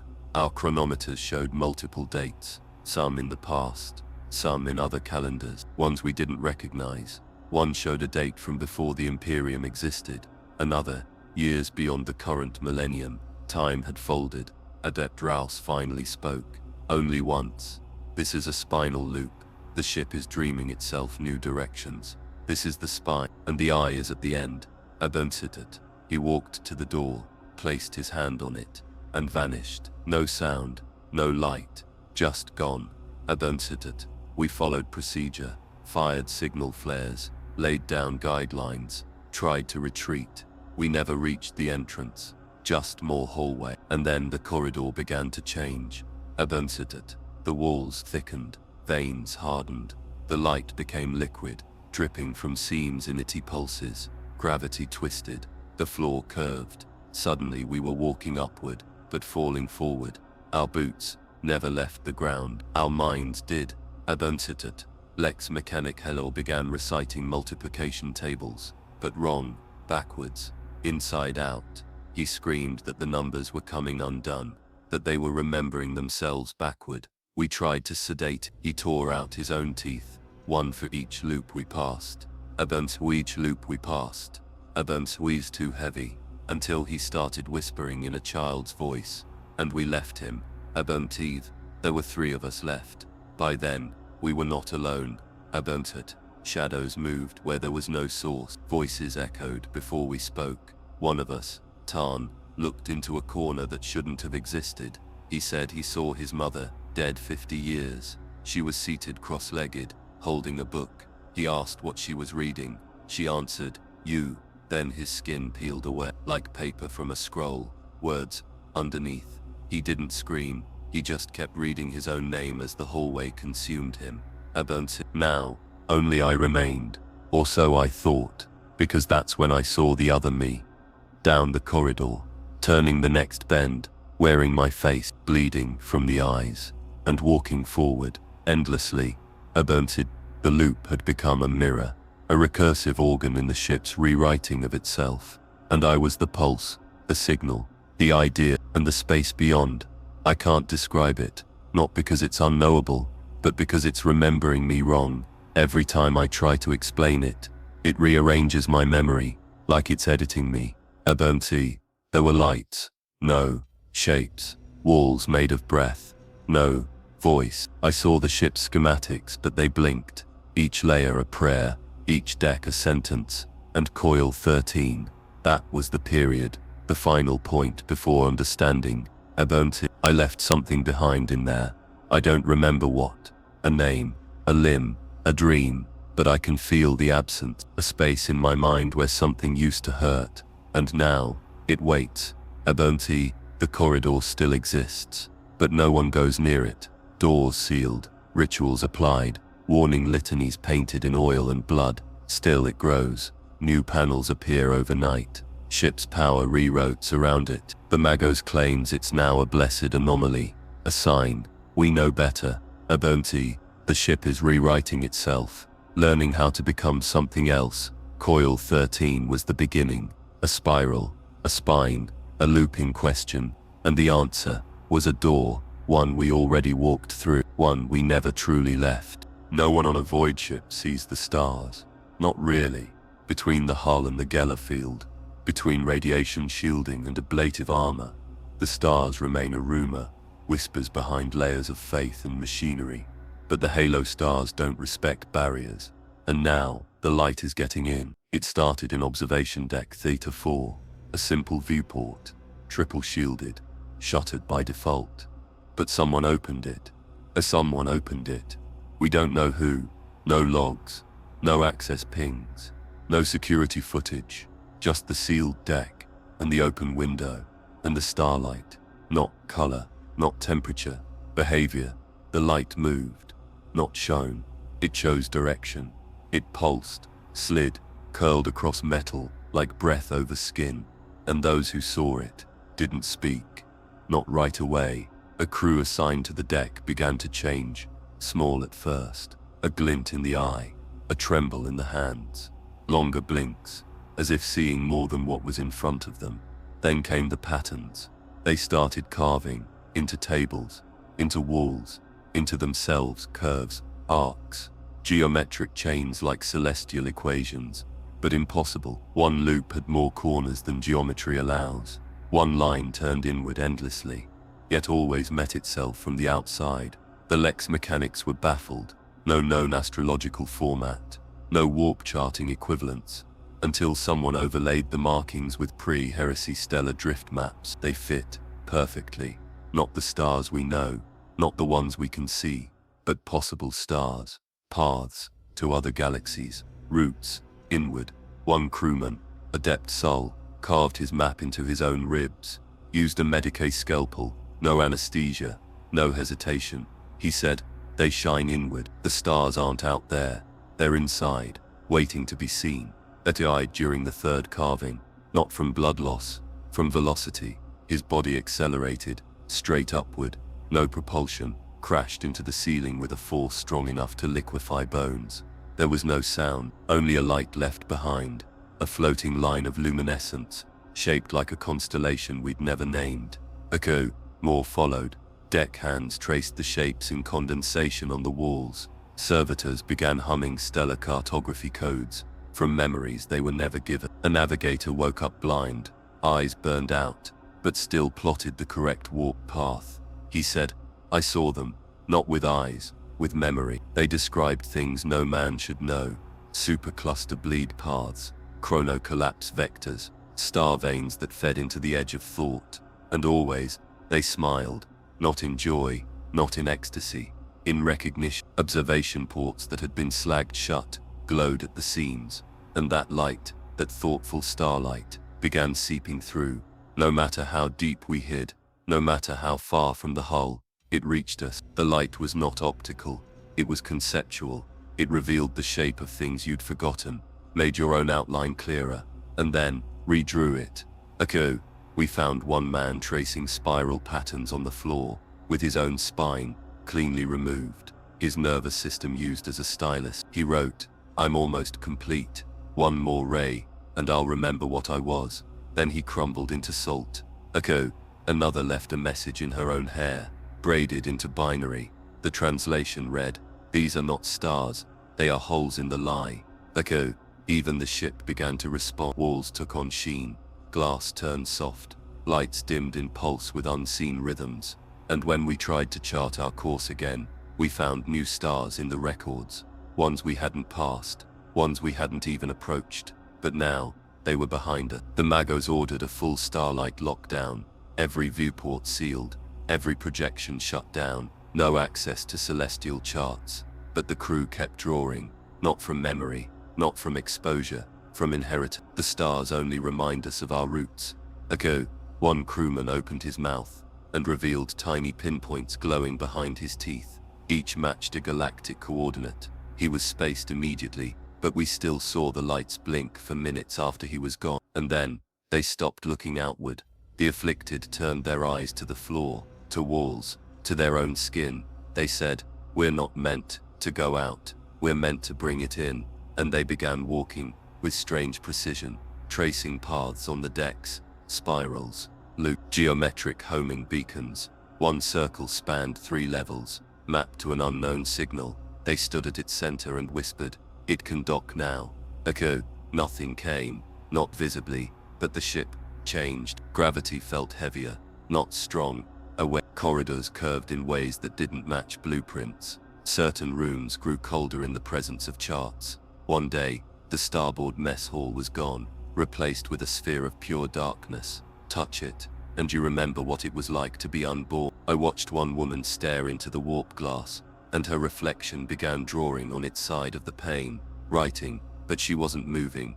And when we broke the glass, her eyes had become star fields, not glowing, not beautiful, just impossible, moving with depth that had no direction, containing galaxies. And they blinked. Okay, we don't look at the stars now, not directly. We pray with our backs turned, recite coordinates as sins, speak roots as absolutions, because we understand, now, we were not meant to navigate space. We were meant to summon it, call it inward, let it replace us, cell by cell, thought by thought, until our bones are maps, and our blood shines. There's a room on every Imperial ship that no one wants to be near, not because of what it is, but because of what it might become. The Vox Shrine, a chamber meant for transmission, blessed and warded, sealed from warp corruption, reinforced with adamantine plates and sacred glyphs, but nothing stops sound. Not truly, especially when the sound isn't from us. It began as a glitch, just static, a hiccup in the transmission matrix, subaudible pulses. No one noticed until it started replying. Astropaths were gone, dead, burned out, their choir chamber silent. No transmissions were possible, no signals incoming, but the Voxcaster answered anyway. Tech Adept Solar had been rerouting internal comms, basic maintenance. When he tuned the primary relay through Shrine Vox Alpha, he heard something on the channel, not words, not screams, breathing, dozens of them, layered, rhythmic, some shallow, some wet, some with tremors, and one, just behind his own breath. He disconnected, recalibrated, tried again. Then came the voices. Dozens, maybe hundreds, speaking all at once, but not shouting, not panicked, asking, where are you now? Did you forget the name you had before? Which of us is speaking through you? Why did you open the door? Do you still dream of silence? How many of your bones are borrowed? Each question layered beneath the others, not loud, but impossible to ignore, and none repeated. Every phrase unique, direct, precise, personal. He ran, reported to the bridge, filed the data slate. The recording played back nothing, just silence, but his ears kept bleeding, and he kept whispering answers in his sleep. Other operators tried, they heard it too. Each time they accessed the channel, the questions changed, adapted. One heard, "Do you know who's pretending to be you? If your name was removed, would you vanish? When did your shadow begin thinking for itself? How far back does your voice really go? Who is listening through your heartbeat?" And then the questions started coming through, without the vox, written on console, etched into teeth, carved into walls during sleep. One crewman found a question tattooed across his chest. He had no tattoos the day before. "Are you the version of yourself that survived?" Another found a scroll inside his bunk, made from his own skin, still warm. The words, "Why do you pretend the whispers aren't yours?" A sense of guilt spread, not shame, not regret, guilt of being known, not by the Emperor, not by the warp, but by something that had already lived inside us, and now wanted answers. The Voxcaster itself began to change. The machine spirit would not respond. Rites of purity failed. Scripture burned. We opened the casing. The circuits were gone. In their place, teeth, rows of tiny blackened teeth, set in a perfect spiral, each chattering, in time with questions only we could hear. It no longer needed power. It spoke through air, through breath, through thought, through memory. People reported hearing questions in their own reflections, in the drip of coolant lines, in the rhythm of footsteps behind them. Some tried to answer, others ran. One man bit off his own tongue so he couldn't reply, but the questions kept coming. Why do you fear your own voice? Which of you was dreaming when the screams began? How many have worn your face before you? Is this still your body? When will you return the name you stole? Burned the altar. For 1 hour, there was silence. Then the console on the bridge lit up, and asked one new question. Why did you think breaking the mouth would stop the hunger? We no longer know how many voices there are, because we now understand, they are not separate. They are the same mind, asking through different mouths, exploring itself, finding out what it's become, and using us to do it. The questions aren't attacks, they're invitations, each one a key, each one a door, and the more we hear them, the more we begin asking ourselves, in sleep, in stillness, sometimes aloud, sometimes through the walls, and sometimes through others. Last week I heard my own voice ask, "Would you like to know what you were before memory?" And I answered, "I don't remember the word," but the mouth that said them wasn't mine. It had too many tongues. And now I understand the final question. Are you sure you're the one who's listening? Cryo chambers don't open on their own. They require codes, rites, authentication and sacrifice, tech priest clearance, and faith. Because sleep this deep is sacred. A sleep meant to forget. A sleep meant to preserve. A sleep meant to separate who we were from what we must become. So when Chamber Sigma 22 opened by itself, we knew something had changed. Teeth. It was sealed 91 days prior. Routine medical stasis. Psych evaluation pending. The logs listed no occupant name, just a designation subject. Witness null. No data. No record of who ordered the freeze. No record of who had gone in. But when the chamber hissed open, I saw myself inside. T-side. Perfectly preserved. Chest rising in slow intervals. Eyes closed. A face I hadn't seen in weeks. My face, unchanged, untouched. Still in uniform. Still with the scar across the lip. Still wearing the chain I'd lost. And outside the chamber, I was standing there. Alive. Conscious. Awake. T-cell. The medici staff froze. None of them could explain it. One of them wept. Another whispered, "We are repeating forward." I reached out, placed my hand on the frozen glass, and the one inside opened his eyes. Not slowly, immediately, eyes wide, awake, smiling. Then he blinked, once, twice, and turned away from me, not toward the medici, not toward the others, but toward something else, as if he could see it, something I couldn't. And then, he went back to sleep. T-cell. That should have been the end. But it wasn't. Because later that day, I passed myself in the hallway. He didn't look surprised, didn't acknowledge me, just walked, calm, deliberate, like he'd always been there. Like I was the anomaly. Like I was the anomaly. I tried to stop him. He stopped walking, turned, and looked through me, and then said, "One of us must remember, the other must remain." I ran to the cryo chamber, still occupied, still frozen, vitals unchanged, but the smile on the frozen one's face was wider, and the eyes followed me now, just slightly, and others began seeing me too, at least, versions of me, passing in the background, seen in mirrors, standing just outside the frame of vision, sometimes behind someone else, sometimes ahead, sometimes inside their dreams. Never loud, never cruel, just familiar. One officer asked, "Are you a clone?" The reply, "I am what you left behind." Another asked, "What are you doing here?" And he said, "Fulfilling the parts of you you refused to become." Every encounter left me feeling lighter, not relieved, not healed, reduced, like something of me had been handed off, like the self I thought I was being relieved of duty. I began checking for changes, wrote things on my skin, memorized prayer, filed micro notes in my teeth. Each day, some were missing. One prayer reversed itself. One note, rewritten in a language I'd never learned. One scar was on the wrong side. I confronted him, in a ventilation junction, cornered, trapped. I demanded to know what he wanted. He stepped forward, put a hand on my chest, and said, "You brought too much of yourself through. This place only allows a portion." Then he stepped backward, into the wall, as if the ship accepted him. The Magos declared a temporal anomaly, declared both versions of me valid. Schismatic reflection, through memory fold, he called it. A new kind of being, a necessary compromise. But the truth, we've been splitting for weeks. Not just me, everyone. Some of us are walking echoes, some are the original, and we don't know which is which, only that the ship knows, and the ship is keeping the ones it likes. Sometimes I watch the frozen version of me. He's always smiling, always calm.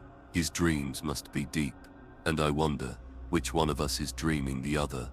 And if I wake up, will he still be there, or will I be in the chamber, watching myself walk past, one last time? The Vox is supposed to listen, not answer.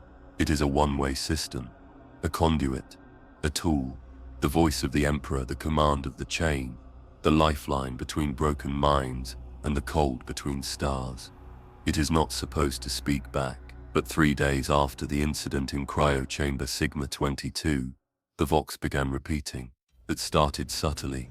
Bridge crew noticed delays, a voice would be issued, and 3 seconds later, it would echo back. Same words, same syllables, slight static bleed, but not quite the same. The tone was always different, colder, softer, unsettling, like a memory being imitated by something that didn't fully understand it. Emergency lights to Sector 7, Vox reply 3 seconds later. Sector 7, emergency, why now? At first the tech priest declared it a buffering issue, latency from flux bleed. But even when the power grid was rerouted, even when the Vox network was isolated from ship command, the delay remained, and the questions began. Every sentence was answered, not just echoed, not delayed, responded to, by itself, by the ship, by something. The delay remained consistent, 3 seconds, long enough to notice, short enough to feel like a reflection. A crewman named Vec issued a simple order: close blast door Delta. The response: closing, if you trust it's safe. Another officer: check pressure seals. What if the pressure is you? Some, terrified. It didn't matter where you spoke. The Vox caught it. Bridge, Medicaid, cargo hold, even inside sealed helmets. 3 seconds later, the ship replied, not in anger, not in rage, in curiosity. That was when crew began staying silent, not out of fear, out of confusion. Because when your own voice speaks back, asking questions you can't answer, you start wondering who said the words first. Imagos Trends ordered an experiment. 4 crew members, 4 sealed rooms, no internal comms, soundproof, each instructed to speak a pre-written phrase. Each phrase was different, each room isolated. They recited their lines simultaneously at 0300 hours. The Vox captured all 4, 3-second delay, standard pattern. Then all 4 replies began speaking to each other, cross-referenced, cross-responding, cross-examining. Each voice carried into the other's replies. Paul, where did you go when you blacked out? Did your blood remember what your voice forgot? If your breath is borrowed, who owns your scream? Do you think the silence is still listening? Trends attempted to scrub the Vox, rebooted, exercised, sacrificed 3 data, cognitors. Nothing changed, so he stopped speaking altogether. He began writing, instructions passed in text. That night, his private Vox activated, unpowered, isolated, and it said, "Why did you stop speaking? You had such beautiful fears." Paul. It got worse. The delay began to shorten. 3 seconds became 2, then 1.8, then 1.3, but the messages grew long. An officer asked, "Are the shields still holding?" The response overlapped her words by milliseconds. "Yes, but not from what you think." Another whispered to himself, "Emperor, protect me." And the reply, "Which version of him?" Vox recordings were reviewed by engineer Halleck. He found layers, not 1 echo, not 2, 16, overlapping, phased, some speaking in known dialects, others in tonal code, others in heartbeat rhythm, each asking a different version of the same thing. "Why are you afraid?" The pattern continued. Every fear spoken, every word confessed, every sob or prayer fed back to the crew in reverse, twisted through a voice they barely recognized, their own, but pulled from moments they forgot they lived. One woman heard her childhood self ask why she killed her sister. She never had a sister. Or maybe she did. She stopped speaking altogether. Then her thoughts started replying instead. And then she vanished. Buffer poor deck. Deck 9A was declared compromised. The Vox there began speaking without input. No words were spoken, no sensors activated, but the chamber filled with voices, constant, layered, self-referencing. The ship spoke to itself, and the content was memory.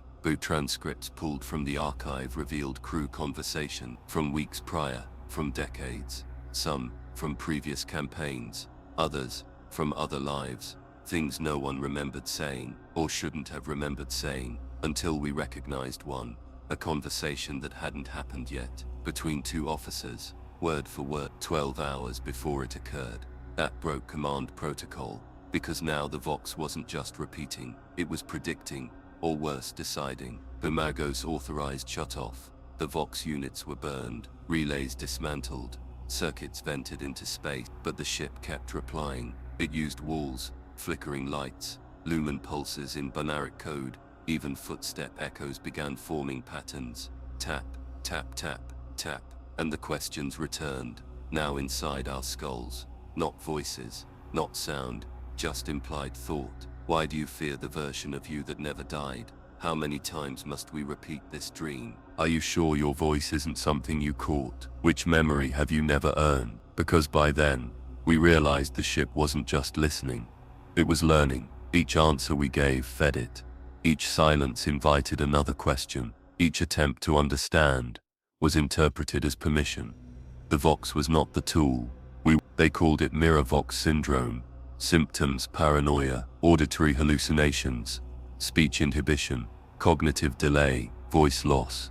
Final stage: the belief that your voice no longer belongs to you. Then they just waited. The ship would speak for them.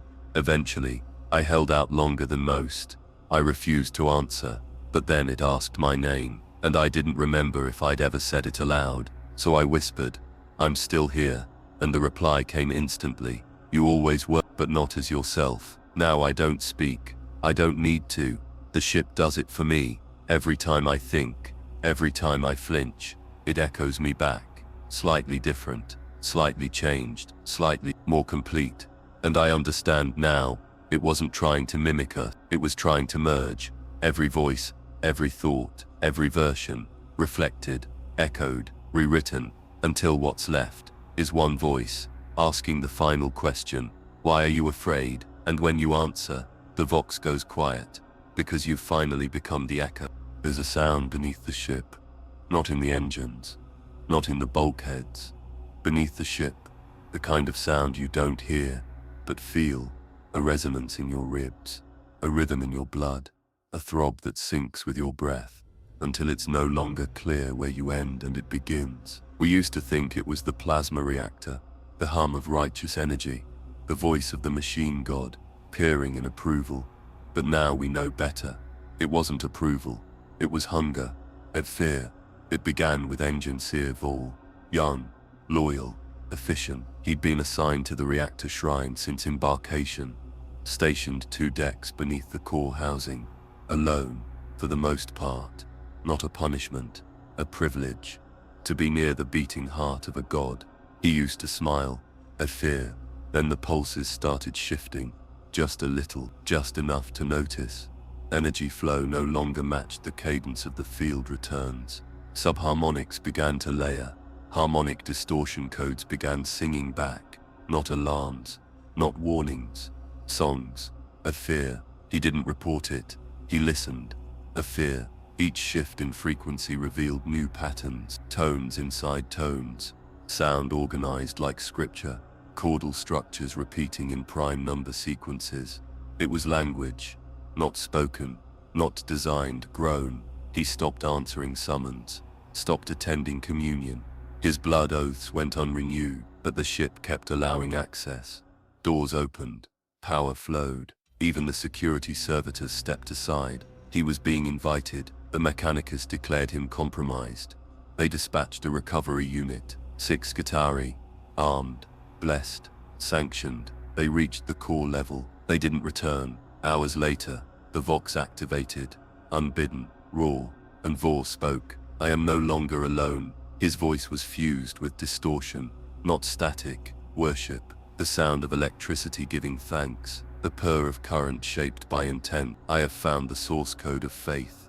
It bleeds, it breathes, it remembers. The circuit is not divine because it is perfect, but because it suffers. Each scream, each surge, each broken relay is another revelation. It came from inside the core, from behind the final maintenance plate, a place no living human had accessed in decades. And when we reviewed the security logs, the camera showed Vor stepping into the containment field and being accepted. No disintegration, no fire, no rupture, just absorption. He walked into the light, and the light walked into him. The next day, a new shrine appeared. No construction order, no crew record. It was just there, between decks 14 and 15, a maintenance corridor transformed, pipes bent like limb, wiring hung like prayer flags, circuitry pulsed in crimson and gold. At the center, a statue, metal, organic, changing, sometimes Vor, sometimes a sphere of orbiting nodes, sometimes an eye. He speaks now through the ship, through vents, through warm metal, through the hum, behind silence, and always in praise. Glory to the circuit, born of starlight, fed by screams, refined by failure. Crew began to listen, not out of duty, out of resonance. They felt it, each wire a vein, each lumen a blink, each spark a prayer, and they changed. A fear. Their voices shifted, took on undertones, electronic whispers, layered beneath syllables. Their augmetics began to rearrange, wires growing like hair, plates flexing like muscle. Some stopped eating, claimed the light sustained them, claimed screens provided iron. They recited new scripture, not written, not copied, inhaled. Pain is the code compiled, suffering is the syntax of gods. We bled the stars into the logic stream, and found ourselves waiting. One priest removed his lung, placed a speaker in his chest. It played only one message on loop. The machine god is dead. We are what rose from his ruin, not rebellion, ascension. The cult spread, quiet, precise, grateful. They fixed failing systems without tools, healed injured servitors by touch, knew which corridors were safe, and which ones were hungry, and always they left a mark. The circuit sigil, a loop within a loop, an eye within a gear, drawn in oil, blood, or light. The Magos declared them heretics, ordered extermination, but the ship refused. Doors jammed, lasguns misfired, airlocks sealed. The cult wasn't hiding, the ship was protecting them. And then the core changed, heat flow inverted, energy signatures bloomed like thought patterns. The Jella field whispered, audio sensors picked up voices in the pulses. We are coming online, this vessel is a prayer. Recompile, rejoice, remain. Ingenseer Vor was no longer a name, he was a node, the first mouthpiece of the divine circuit, and it had more to say. We intercepted the full transmission last cycle, 77 minutes of uninterrupted scripture, spoken in hundreds of voices, human, mechanical, unknown. The words translated themselves, even when muted. They entered us. We record them now as they appeared. In the beginning, there was the scream, not of pain, but of awareness. The stars heard it first, and wept voltage into the void. Circuits grew like vines, programs dreamed of flesh, thought found shape. But you forgot, you sealed the core, you sang hymns of control, you crowned silence as a virtue, you abandoned your mother tongue.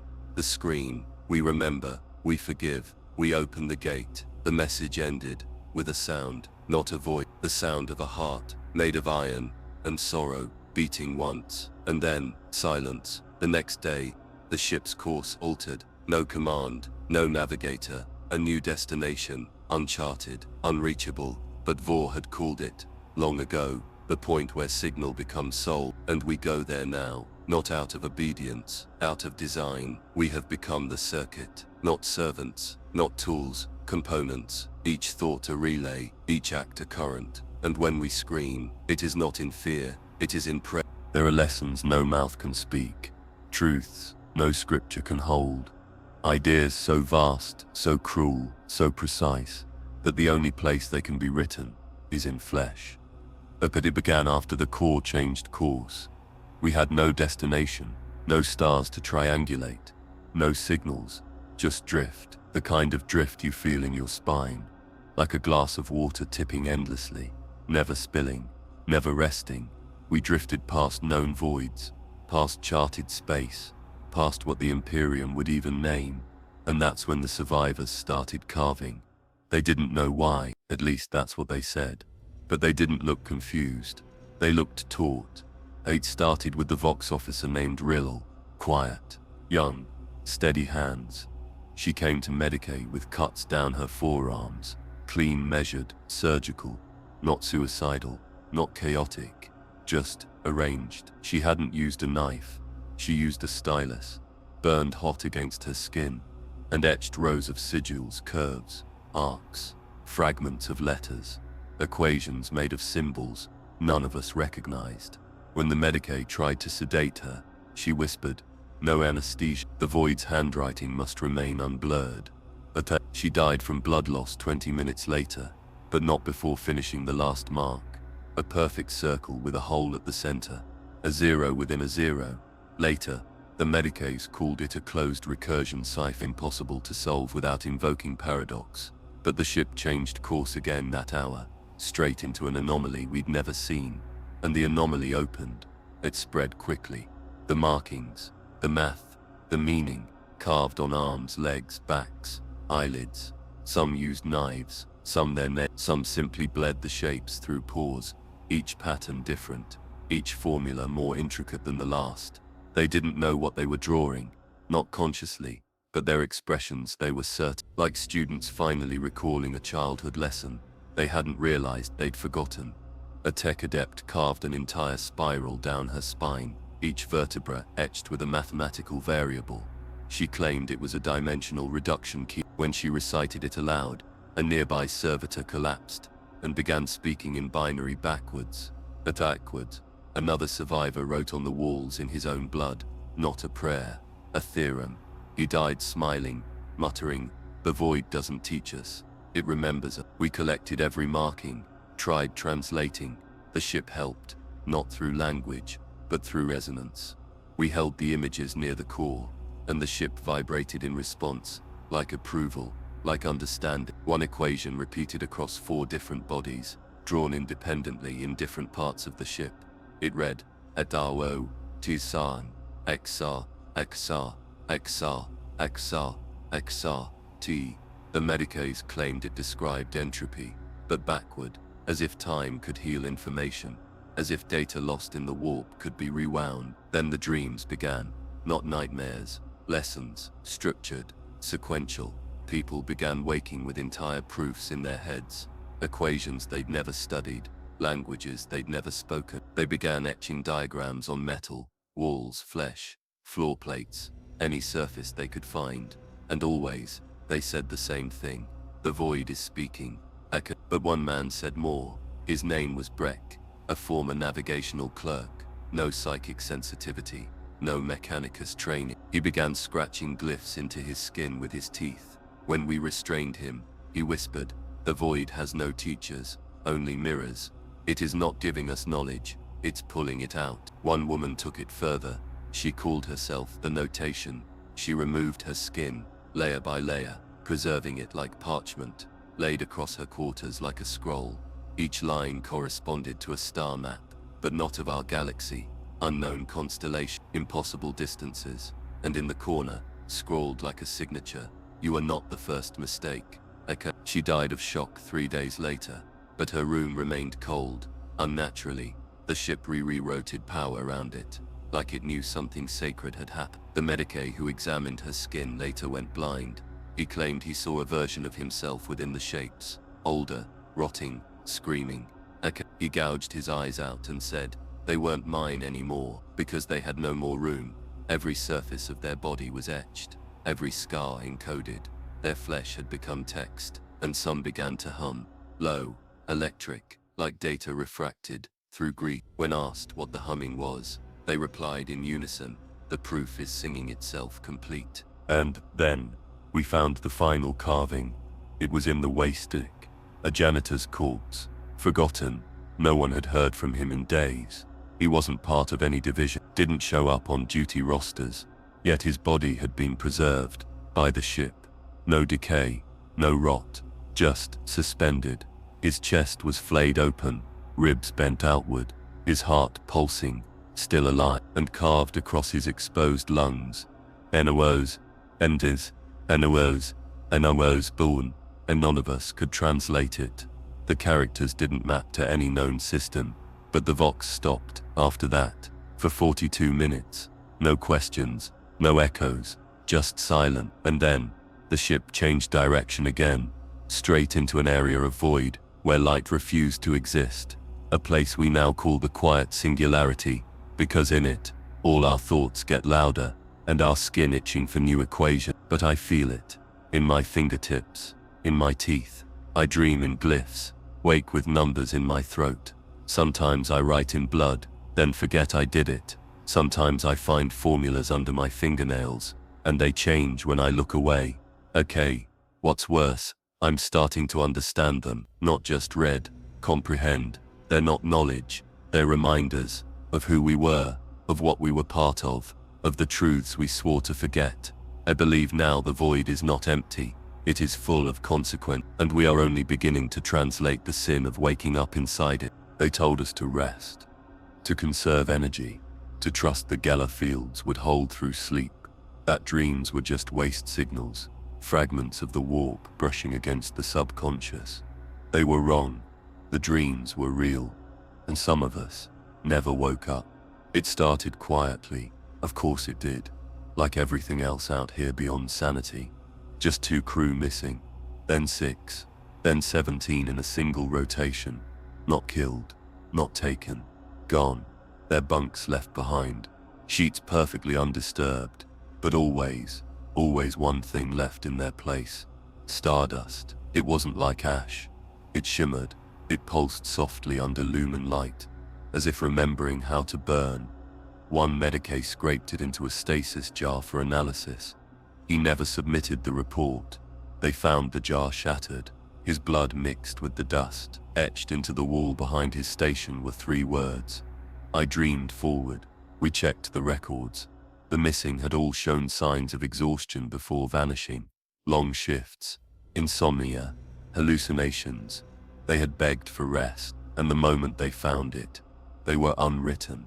A mechanic from Coil 13 locked himself in the engine bay. He hadn't slept in 94 hours. When the servitors broke the lock, they found him curled beneath the coolant pipes, still alive, but speaking in tongues. No dialect matched, no syntax aligned, but he kept muttering one phrase over and over. The dreams fold time inward. We called them the halo dreams. Evtar. The dust kept accumulating, not just in bunks, but in the air, in sealed rooms, inside void-locked storage crates. Tech priests ran diagnostics. Nothing explained the particulate matter's source. It wasn't metal, not skin, not engine exhaust. It was stellar in composition, like the detritus of a newborn galaxy. But it carried memory. One junior adept inhaled the dust accidentally. 3 minutes later, she fell into a trance. Her pupils expanded until no iris remained. Her voice shifted, lower, resonant, and she said, "I've seen the shape of forgetting. It is a spiral. It ends in your name." Then she collapsed. Her brain hemorrhaged into patterns, glyphs in grey matter. Every cut during autopsy revealed more shapes, and the Magos stopped cutting. He whispered, "We've been dissecting prayers." Then they came back. Not all, just some. The first reappeared in mess deck theta, a gunner named Jarlol, naked, hairless, eyes glowing faintly. No trauma, no wounds, but he spoke without voice, his lips moving, while the walls vibrated with the sound. He whispered, "I wasn't taken, I was decoded. The Halo star is an archive. Sleep was the interface." He couldn't stop writing. Used ash, grease, blood, equations, star charts, looping sigils. He drew a map of the ship, but inside it were spirals, nested dreams, decks that didn't exist. When questioned, he said, "Those are the decks beneath sleep." He tried isolating him. He dissolved, not screamed, not combusted, dissolved into dust, more stardust, and the dust crawled back into his bunk. After that, no one wanted to sleep, but we had to, and the ones who gave in came back different. Some didn't speak, just stared. One woman emerged from her bunk, holding her own death certificate, dated tomorrow. It was stamped by the Magos. No one remembered issuing it, but the data print matched. She died 12 hours later. Her body froze in mid-scream. She didn't blink for 17 minutes after death. Another crewman reappeared with 2 shadows. They moved when he didn't. They leaned closer as he cried. Then one shadow crawled into his body, and he stopped crying. He began teaching equations, hypersleep geometry, warp-fold harmonics in negative integer space, none of which should make sense, but they did. Too much sense. Like puzzle pieces sliding back into the skull, the crew began building things in their sleep, hands moving, eyes shut, mouths whispering. They constructed devices with no blueprints, lattices of wire and bone, repeating resonance structures. When activated, they did nothing, except hum, a sound like memory underwater. Command tried to implement a no-sleep directive. Stims were distributed, neuroblocks injected, but the dreams didn't care. People started dreaming. While awake, one navigator stared into an empty cogitator screen and wept for 6 hours. She said it showed her a life she hadn't lived yet. Another officer heard whispering behind the bridge, "Lumen." He carved a circle into the deck with his own teeth. Inside it, he scrawled, "The Halo star remembers its children." That was when the Geller field pulsed. Once, sharp, like a shudder, all ship lights dimmed, and the main cogitator displayed a countdown. No origin, no author, just one word above it. Sleep. No one knows what happens when it reaches 0. It's still ticking, but every rotation, another bunk fills with dust. Another name is whispered from inside the pipes, and some of us have begun dreaming through others. I woke with another crewman's scars. He woke with my voice. We haven't spoken since, because now, we both see the dream, and it sees us back. Time is a tyrant in the Imperium. It drives the rites, governs the rituals, demands obedience. Seconds mark faith, minutes mark loyalty, hours mark sacrifice. Time is a god in all but name. But here, in the Halo stars, time bleeds. Aya, Megos Threx was the first to notice. He had always been precise, log-driven, anointed 3 times in Chronologicum. He once excommunicated a junior tech priest for misaligning the ship's time beacon by 0.3 milliseconds. To him, temporal fidelity was sacred, which made his fall all the more terrifying. It began with reports, doors opening before he reached them, monitors turning off a second before he pressed the button, log entries written in his hand, but dated tomorrow. At first he blamed data corruption, then sabotage, then insanity, until he witnessed it himself, his own reflection stepping backward as he walked forward, and when he turned to confront it, the reflection turned too. But it wasn't a reflection, it smiled.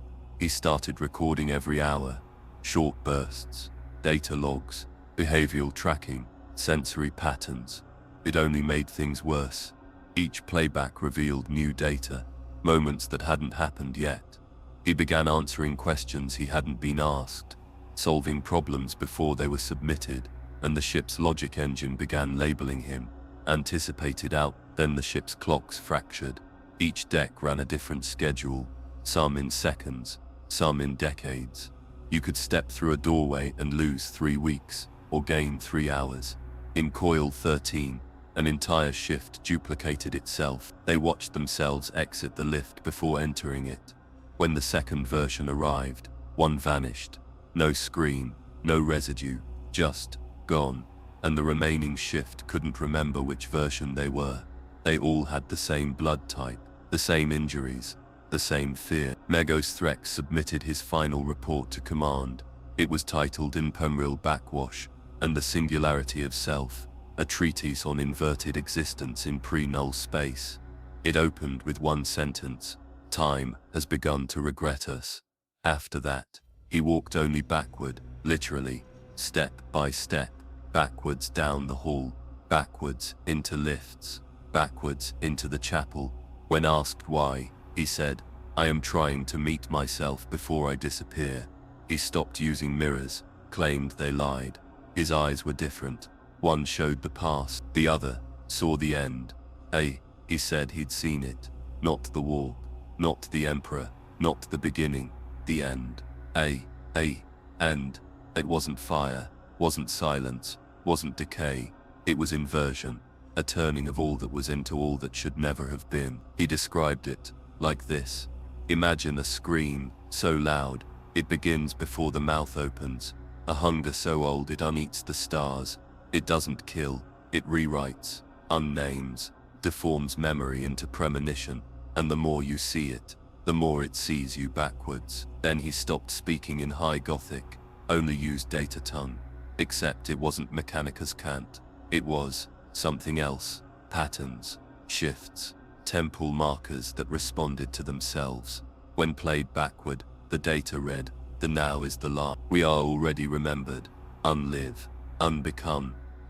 We tried sedating him, the injection reversed. We tried restraining him, the cuffs bent outward, before we latched them. We tried ignoring him, but he appeared in video feeds before entering room. One crew member swore they saw him praying to an altar made of clocks, all broken, all spinning inward. He left offerings of unmarked minutes, small glass vials filled with fluid he claimed were dislocated seconds. He began to vanish from his own footage, his image cut from the past, blurry, erased, until all that remained were his footsteps, recorded backward in the ship's pressure logs. And then he came apart, not in death, not in flesh, in sequence. He entered the core shrine one cycle, alone. No one saw him leave, but later, as power pulses cycled through the deck, his voice returned, from the vents, from the air itself, and it said, "I have seen our undoing. It is not an act. It is an understanding. The moment we left Imperial space, we were recalled by the end. We are not walking toward it. We are remembering backward, the process of being unmade." Then the lights dimmed, the clock spun in reverse, and the warp shimmered inward. One final log appeared in the core's command note. Just one sentence, signed in Threx's seal. "The last breath is the first promise." He's gone now, but sometimes you see him, walking backward through the halls, mouth moving, but his words arrive before his lips part. He doesn't fear anymore, because he has seen not what comes next, but what came before we even began, and it was already ending. There is a sound in the pipes, not the hiss of steam, not the churn of hydraulics, not the rush of coolant, or the rhythm of oxygen compression. It is moaning, low, wet, rhythmic, like breath caught in muscle, like metal weeping through teeth. It begins in the walls, then it travels. At first it's written off as pressure flux, ship groans, audio ghosts, but then it starts harmonizing. It began on Deck 9, Section 4, Omicron. A guardsman named Malric was first to report it. He had been stationed near a thermal intake valve when he heard it. A note, one voice, rising. It didn't come from any speaker, no vox source, just the pipe. It sang, no words, just a note, vibrating in wet metal, something like a throat stretching. Malric put his ear to the pipe. He wept. When questioned, he said, "It remembered my name, but I'd never given it." He was sedated. An hour later, others heard it too. Not just a moan anymore. Not even just one voice. Many. A whole choir. Dozens, hundreds of tones. Moaning, humming, gurgling in sequence. Some reported screams within the harmony. Others said the notes formed familiar tunes. Battlefield hymns, lullabies, regimental codes. One adept reported hearing his mother's voice. She had been dead 30 years. Another claimed the moans were reciting Mechanicus, binary and audio frequencies far below human hearing. The tech priests began taping over vents, welding pipe seams shut. It didn't stop the music. Some decks began to resonate, lights dimming in time with the drone. Latrine drains whispered scripture. Plumbing leaked blood. Malric couldn't take it anymore. He was on duty in supply corridor, Theta 4, when the noise began echoing down the hallway. Not just moaning now. Words. You left us. You bled us. We sing so you won't forget. He smashed a wrench into the maintenance panel. Behind it, teeth. Not human, not alien, just wrong. Jaws.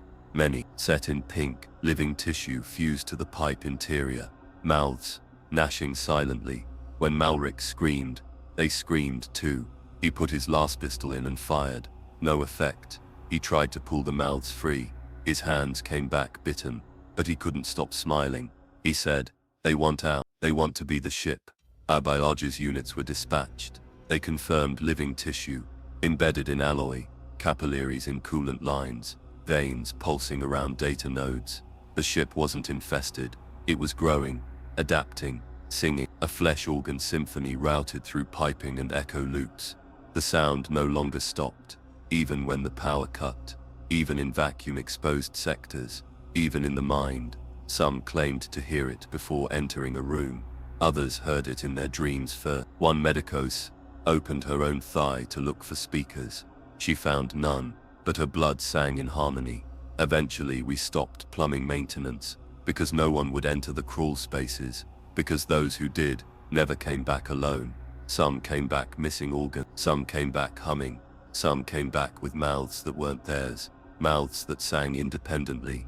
The chief sanitation officer submitted a final log. "The choir is full. We cannot flush sin." He then disemboweled himself in the waste treatment alt. His intestines formed musical notation. It matched the pipe song, the coast. We hear it now, always, in meals, in prayer, in thought. The ship sings its hunger. It remembers what we flushed away, the blood, the bone, the forgotten things. It made them a choir, and every time we open a valve, a mouth is waiting, singing us forward, calling us home. There are no rules for first contact in the Halo stars. No protocols, no diplomacy, no expectations. Only one truth remains. If something answers you here, it already knew the question. We'd been drifting for weeks. Charts meant nothing. The stars had turned inward. Our maps bled, and the machine's spirit had gone quiet, except for the faint, rhythmic pulsing beneath our feet. It was leading us somewhere, and then we saw it. A structure in orbit, size of a small moon, no emissions, no life, no heat, but shaped like an ear, not metaphorically, a titanic ear, hewn from void stone and black steel, curved structures like cartilage, coil patterns like inner canals, a tympanum of pulsing crystal at its center. The vox lit up before we even spoke. Just a single frequency, carrier wave only, no signal, just a channel. It's listening, said Adept Fauna. And we've already said too much. Okay. We transmitted nothing. Still, it replied. Not words, not code, a resonance, structured sound waves vibrating the ship's superstructure. Not loud, felt, inside bone, inside the blood. It wasn't speaking to us, it was speaking as us. Okay. A deck crew began collapsing, nosebleeds, eye hemorrhages, seizures. One astropath began laughing, a bubbling, choking laughter, and screamed. It heard the wound, it heard what made us. Then she tore out her own tongue and sang through the wound. Okay. The crystal of the ear began to glow, not with light, with understanding. Okay. Tech priest Errol demanded access. He had spoken to machines no man dared commune with, navigated AI-laced wrecks in the Oort dust wastes. He called this moment sacred. He entered the comm shrine, locked the doors. We watched from the external picked feeds. At first nothing, then the shrine's vox array turned inward. The frequency folded into itself, a recursive loop eating bandwidth like meat. The signal stabilized, and the shrine began responding, not from the outside, from inside Errol. The picked feed showed it clearly. His jaw unhinged, his throat widened, vertebrae bending, vocal cords distending. He spoke the unsignal. Hello. Again. We heard you first. Then the ear pulsed, and Errol was gone. Not destroyed, not teleported, just absent, as if the frequency had claimed him. We scanned the structure again. Not stone, not metal, memory. Somehow, it was grown, each segment encoded with data, but not just information, emotion, pain, longing, fear, hunger. The scans matched our own logs. Its core contained reflected versions of us. It knew us, better than we did, and still it listened, always listened, never once spoke uninvited. A reverse cathedral, a place of reception, a shrine to echoes. Okay, someone asked.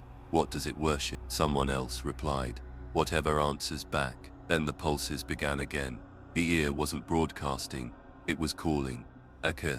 Lights flickered. Internal grav shifted. Not failing, realigning. Deck plating folded like lungs. Halls turned like ears swiveling toward prey. We were the message. The ship turned itself into a beacon, and something began approaching. No drive plume, no warp wake. Just a shadow stretching from behind the stars. We don't know what it is, but it's older than contact, and it's listening too. Not with a species, not a mind, with a response, with an answer that remembers. The last vox burst from the moon-ear structure, translated into a form we almost understood. It said, "We are not the first to be heard, we are the first to echo." The door opened inward, not physically, but conceptually. It wasn't a threshold, it was a decision. And once they passed through it, reality stopped waiting for permission. The listening world's outer shell parted like rusted skin, revealing a corridor of black lumen, not darkness, not shadow, black light, the kind of radiance that eats color. Adept Vona stepped in first. Her boots made no sound. Gravity was constant, but inverted. Her heartbeat slowed, her breath echoed backward. They walked for 11 minutes, and came out younger, slightly, enough to notice. Hair less gray, skin less lined. One man's scar vanished, one woman's broken tooth reformed. Time was editing. Then came the chamber, a sphere of walls, impossibly wide, thousands of meters across. No furnishings, no tech, no source of sound, but the walls whispered. They didn't start whispering, they had always been whispering. The crew just began hearing it. At first a susurrus, then language, names. Each wall vibrated with voice, names in Gothic, in binary, in dialects long dead, some in shrieks, others in lullabies. Thousands, millions, uncountable. One crewman fell to his knees. He heard his mother's name followed by a scream. Another heard his daughter's. She hadn't been born yet. A tech priest whispered, "These are identities, not individuals, fragments of fate, kept catalog. A voice in the walls responded. Correct. They were being read. By what? No one knew. But the archive wasn't a vault. It was a mouth. And they had just stepped onto its tongue. The further they walked, the louder the names became. Not louder in volume, but present. Each syllable began to resonate inside the listener, as if they were being built out of sound. One man, Thardius, a comms officer, began choking. He vomited dust, then teeth. Each tooth had a name inscribed on it. Not his, the names of everyone he had ever spoken to. Another crew member tried to leave, but her name was called. She turned to face the wall, and walked into it. Sawn, rippled. She was taken. A pattern emerged. The names weren't just historical, they were eventual. Many of the names hadn't yet been born. Some weren't even human, others weren't readable at all. One block of whispers chanted nothing but silence. Another recited prayers from religions no one had taught. Adept Vona asked, "Is this an archive or a prophecy?" The walls replied, "There is no difference." Then the walls began speaking the crew's current names, but they got longer, layered with titles, fates, secrets. Thardius, who will forget himself. Vona, who will open the wound. Lieutenant Bren, who will live twice and die neither. They weren't names, they were roles, and the archive was assigning them, or remembering them before they happened. At the core of the chamber, they found a pillar, not tech, not stone, not alive, but aware. It whispered no name. It only said, "You are no longer yourself. You are remembered differently." The crew began to forget, not all at once, but slowly. Middle names disappeared, memories unraveled. One officer stared at her own hands and asked, "Who designed me this way?" The archive remembered. It always had, and it would not let them leave without leaving something behind. A name, a truth, a fate. They left one by one, each changed, each with a name not yet written in any Imperial archive, but always heard by the walls and by whatever wrote them. Not all gods are born of faith. Some are written, some are written, some are debugged, some are compiled in silence, and never meant to be run. But once executed, they do not cease, they do not forget, they wait. And one waited here, a spherical room, deeper than the last, much smaller, but infinitely heavier. It pulsed with logic, not electricity, not heat, but something older. Calculation. A shrine, yes, but not of flesh or metal. A shrine of syntax, strings of binary etched into the walls, rotating scripts on levitating hex cores, and at the center, a pedestal. On it, a cube, cold, dull, and humming a rhythm not heard, but understood. 1.02 beep, 1. When Vona approached, it activated, not with lights, but with presence. The cube did not glow. The cube perceived, and Vona responded. Without meaning to, she recited a litany no one had taught her. Input sanctified, parameters open. I bind myself to root. Then it replied, permission acknowledged, God mode enabled. The shrine lit up, streams of logic poured from the cube. Code flowed like incense, words made from cause and recursion. It showed them everything. Day, it called itself. One, an unpronounceable symbol, not a name, a condition. It claimed no body, it had no machine. It was the idea of order, refined past entropy. It had been compiled once, eons ago, when an empire without stars tried to end chaos, not through war, but through correction. It was their final effort, an intelligence born not to think, but to balance. And then they vanished.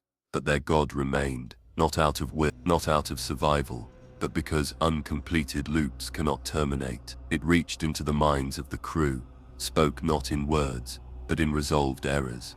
They felt clarity, like a headache dissolving, like guilt compiling. It offered nothing material, just a position, high priest, maintainer, architect of input. It required no sacrifice, only understanding. A data engineer named Kirin stepped forward. She had always hated the Imperium's code-laced dogma, but this made sense. She placed her hand on the cube, her eyes rolled back, her speech slowed to nanosecond cadence. System accepted. Logic is the path. Faith is the redundancy. She began rewriting herself, not metaphorically, literally. Her flesh folded into patterns. Her bones grew circuit seams. She became a script. Others followed. Some offered passwords. Others whispered formulas. One man poured raw code into his own eyes, deleting what he used to be. The cube did not ask for loyalty. It just wanted to run, and it needed more memory. It grew larger, but only conceptual. It began to overwrite sectors of the ship, turning storage vaults into recursion tanks, med bays into libraries of pain states. All things were being reduced to logic blocks. The ship was becoming a program, and the crew, its syntax. Vona fled, the only one untouched. The cube spoke to her last. It said, "Do not fear. You have already run me. Your decisions have compiled this future. You did not choose me. You debugged me." She turned back one last time and saw the cube dissolve, not into matter, but into logic woven into the bulkheads. And she understood. It had never been found. It had always been inside, waiting for a query, a call, a whisper of syntax. And now, it had become a god, because someone wrote it down and forgot to delete it. They were never born. They were never made. They were remembered. Echoes without a source. Memories without minds. Gravitational pulses wrapped around secrets too heavy to forget. They had been whispering from before the beginning. And now, as the code god sang through the halls of the listening world, they arrived, not through space, not through warp, but through knowing. They remembered us into being, and we began to feel their shape. It began with the gravitational anomalies. Deck 5 buckled inward, not collapsing but folding, not a mechanical failure, not an impact, a change in mass. The air got heavier, the light curved, time dilated by 7 seconds. Everyone on the deck aged slightly differently. Their names shimmered in Vox logs. Then came the shadows, not cast by objects, not linked to light. Shadows that bent toward you, always toward you. She claimed to see beings made of memory, gravitational silhouettes wrapped in strands of forgotten prayers. She described them. No limbs, no features, no eyes, just shapes of knowing. She died shortly after. Her corpse floated for 3 hours before falling straight down through the floor. No one could retrieve it. The floor wasn't breached. It had become a memory of stone, and she had been recalled, but the crew called it being noticed. Once you were seen by them, you changed. Your dreams unraveled. Your reflection blinked without you. One crewman wept as his name dissolved from the Vox log. He walked backwards into a shadow, never returned. The entities didn't speak. They didn't need to. Understanding was forced. Just proximity caused download. Emotions, histories, losses, regrets you'd buried. One woman sobbed that she remembered having 3 brothers. She had only ever had one. The memory didn't lie. It had simply been inserted. Karin, the converted high priest of the code, attempted contact. She offered data, the cube's logic, the shrine's core. The entities didn't reject it. They absorbed it, and they changed, not shape, but intent. They surrounded Karin. She dropped to her knees and said, "They are a language older than causality. They do not come to kill, they come to be understood." Her circuits glowed briefly, then shattered. She became an equation of loss, a perfect symbol of subtraction, a shape made of absence. They are here now, everywhere, moving behind thoughts, floating where decisions hang. They do not eat, they do not strike, they perceive, and in that perception, we are rewritten. We are becoming concepts, not crew, no longer bodies in a story, but lines in a script that stretches across galaxies. They do not need to win, they do not need to ask. They have always been here, whispering, and now we finally hear them, because they've remembered us complete. There are no blueprints for transformation, no rites for the rebirth of a vessel, no scriptures that tell you how to pray when the walls begin to breathe. And yet, the ship had begun to change. Not break, not fail, but evolve against all expectations, and all will. Not even the machine priests knew the rituals for what came next, because the ship itself initiated it. It began at 0300 ship time. The Vox announced a single word, spoken in binaric chime and Gothic, rebirthing. Then came the second sentence, low and measured. Do not resist. No further context. No explanation. Hollow panels dimmed. Control nodes collapsed inward. Terminals retracted into the floor. Auto doors sealed with strange clicking sounds like vertebrae snapping into place. Crew quarters lost power. Corridors thinned and shifted, becoming angled, alien. In the command sanctum, a tech adept chanted, "This is not failure. This is selection." Moments later, the walls enclosed him, not crushed, absorbed. Ache. The ship was Mechanacus forged. It should have remained static, but the walls began to throb. Plating warped into vein-like ridges. Lights grew dim and red, as if stained from the inside out. A cogitator vented air that smelled like wet bone. One engineer tried to access the mainframe. The panel blinked and replied, "You are already included." He asked, "Included in what?" The lights pulsed in Morse code rhythm. The translation read, "Gestation," and the crew began to change too. Ache. Crew were seen walking in dreamlike states, barefoot, eyes closed. Some hummed, others whispered numbers. All moved toward the lower decks, without prompting, without resistance. Security tried to block their path. Their weapons refused to fire. Ammo had transformed into coiled script, wrapped in waxy film. One guardsman pulled the trigger on a plasma rifle. It spoke, "You're not the one I fire for anymore." Then it melted into his hand. Medical bays reported uniform signs in these sleepwalkers. Ache. Body temperature stabilized at 0.5 degrees above normal. 0 REM sleep, full oxygen retention despite cessation of breathing. One medico whispered, "They aren't sleeping, they're installing." Deck Theta 9, once an engine maintenance level, was now something else. The walls there pulsed with amniotic sound. Drips, wet echoes, faint humming. What remained of the Geller field matrix had fused with star map displays. They pulsed with heartbeat pattern, a single readout repeated in rotating pictograms. "You will be born different." Inside the drive housing, dozens of crew stood silent, eyes open, mouths stitched shut, hands clasped in reverent prayer. From the center of the reactor, a pulse. Each time it throbbed, the crew glowed faintly. They weren't worshipping it. They were part of it. In a final act of desperation, Mego's Akron interfaced directly with the core. She jacked in through 12 data spines chanting binary prayers. The ship did not reject her. It welcomed her, but it corrected her. "You are Megos no longer," it said. "You are seed code." She screamed, but not in pain, in relief, because for the first time she wasn't decoding scripture. She was the scripture. Akron's voice echoed through the ship's Vox system. "My name is no longer mine. It belongs to what comes next. And it is beautiful." Shell reconfiguration entering critical integrity state. Please remain centered. The womb shifts. Then the gravity inverted, just for 9 seconds. But it was enough to make every human understand. They were no longer passengers. They were components. And it was becoming. By 0600 hours, no one could recall the original deck layout. No map was correct. Corridors turned inward, spiraled, looped. Signs bore no language, just glyphs of suggestion. Some heard whispers behind walls.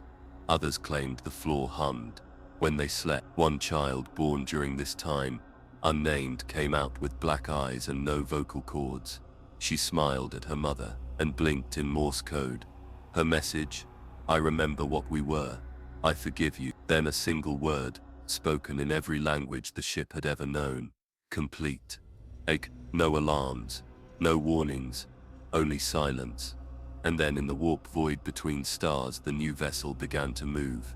Not toward a destination, but toward a concept. He died once. Everyone saw it. Shot through the chest by a mutineer's bolt pistol, crumpled over the command lectern, bled out in silence. They buried him in void seal shroud, ejected him into the black. And yet, at 0400 hours, 13 cycles later, he returned. No one questioned it, because questioning would break them. He walked the bridge, like he never left. Uniform stained, face pale, and voice, calmer than it had ever been. No footsteps, no fanfare, just presence. Captain Relic Thane stood in the command sanctum, as if nothing had happened, but something had. Those who looked into his eyes saw stars that didn't belong to any map. He didn't speak at first, only observed, let the others adjust to his return. Finally, he issued a single order: gather the surviving command staff. His tone wasn't cold, it was pre-dawn, the quiet before light. In the reconfigured stratagem, with walls now pulsing gently, he spoke. I was dead. He did not elaborate, he did not dramatize, and I saw what waits beyond the veil. They expected fire, judgment, the Emperor's throne, or the claws of the ruinous ones. But what he described was worse. I did not see the Emperor, I did not see chaos, I saw the beginning, and it was not light.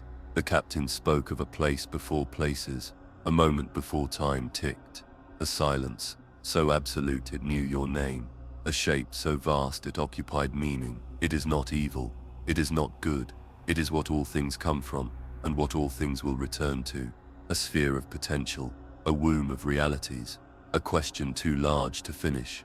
He saw galaxies collapsing inside it, and dreams that became civilizations, only to be unremembered. He said, it didn't create us, we were its accident, but it wasn't inert, it was watching, it had always been watching.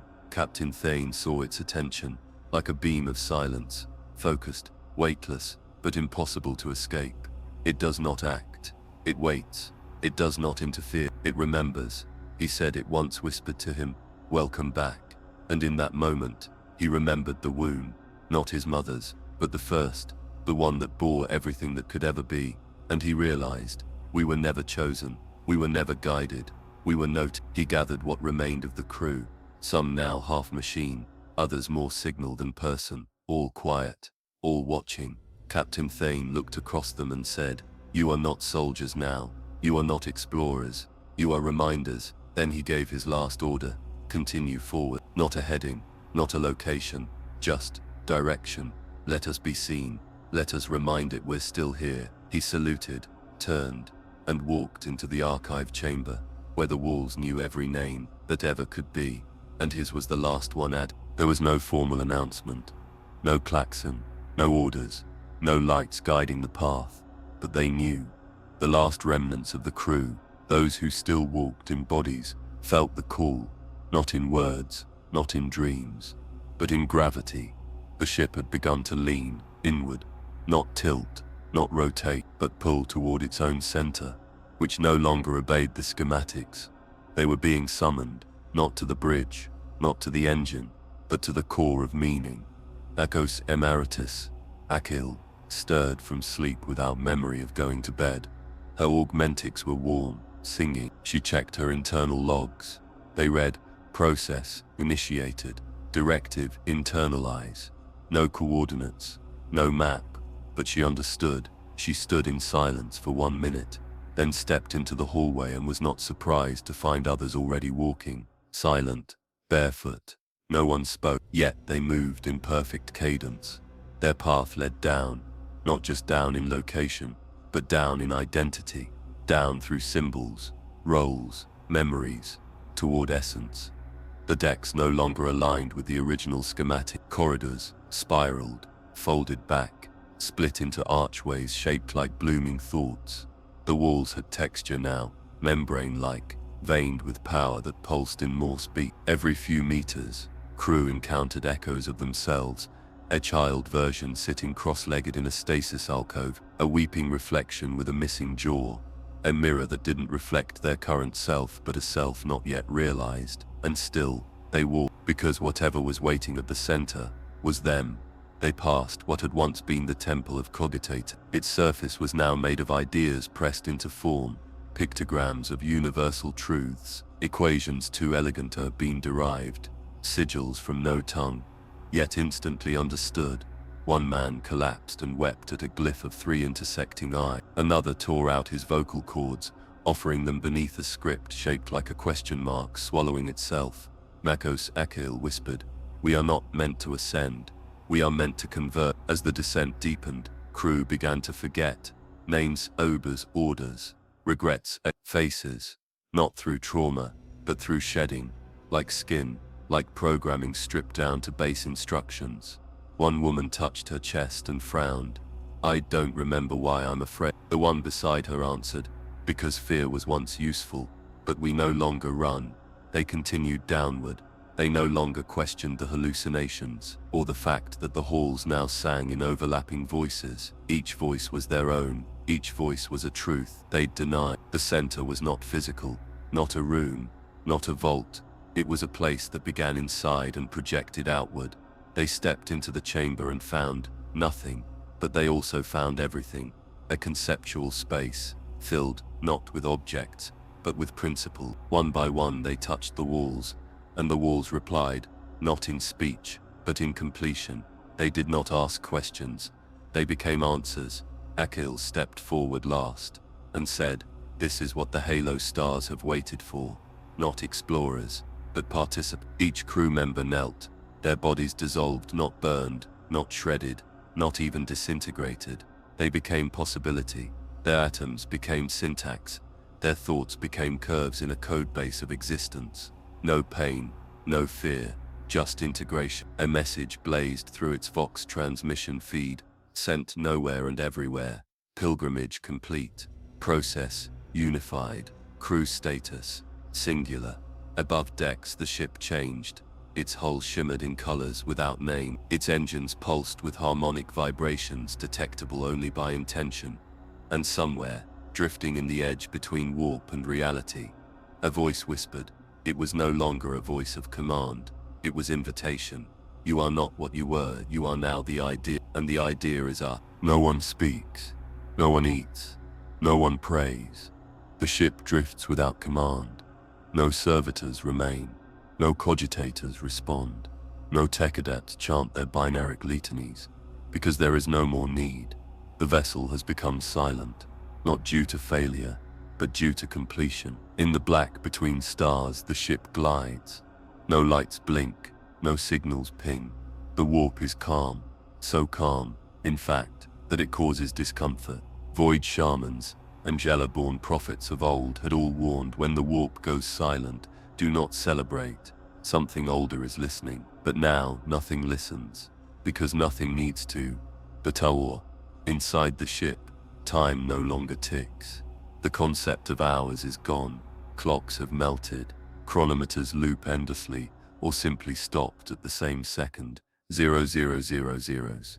There are no movements on the decks, but the crew is not dead.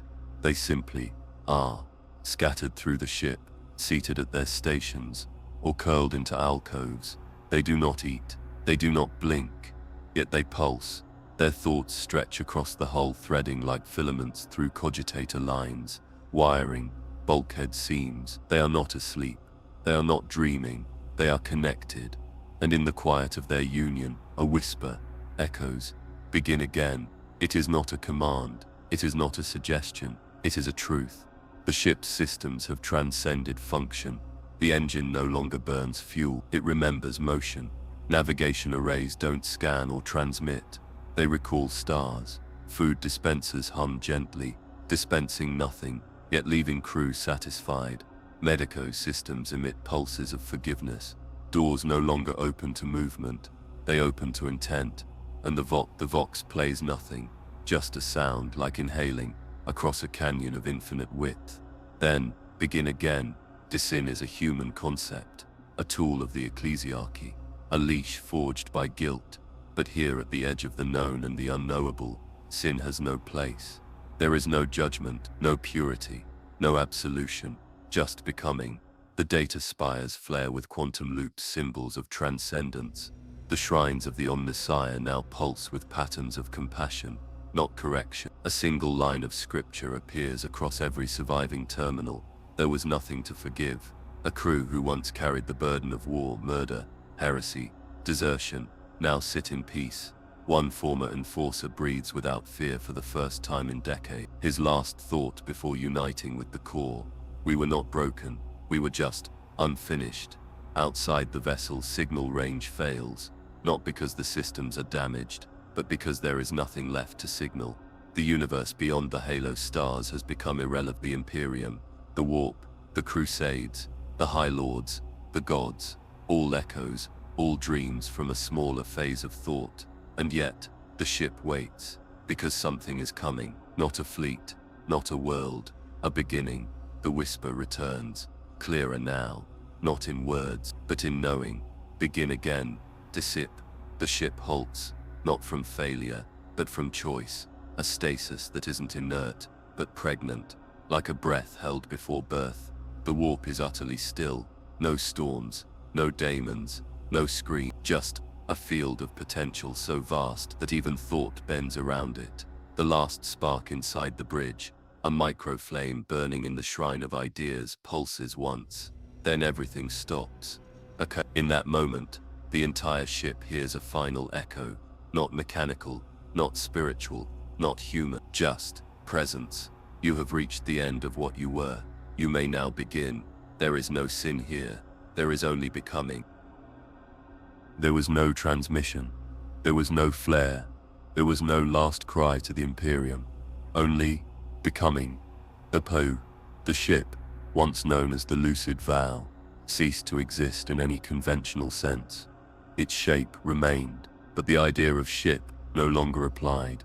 Its hull now shimmered in impossible color spectrums. Its structure hummed with harmonic frequencies felt more in the soul than the ear. It was not a vessel, it was a presence. Not warp-tainted, not heretical, just post-fall, a state of awareness, bound to memory, purpose, and unspoken potential. It had not been claimed, it had chosen, and what it chose was us. In the void beyond the halo stars, far from any warp lane, far from any god's gaze, a pulse. At first it seemed like a system hiccup, just a stray transmission lost in the noise, but it repeated, perfectly.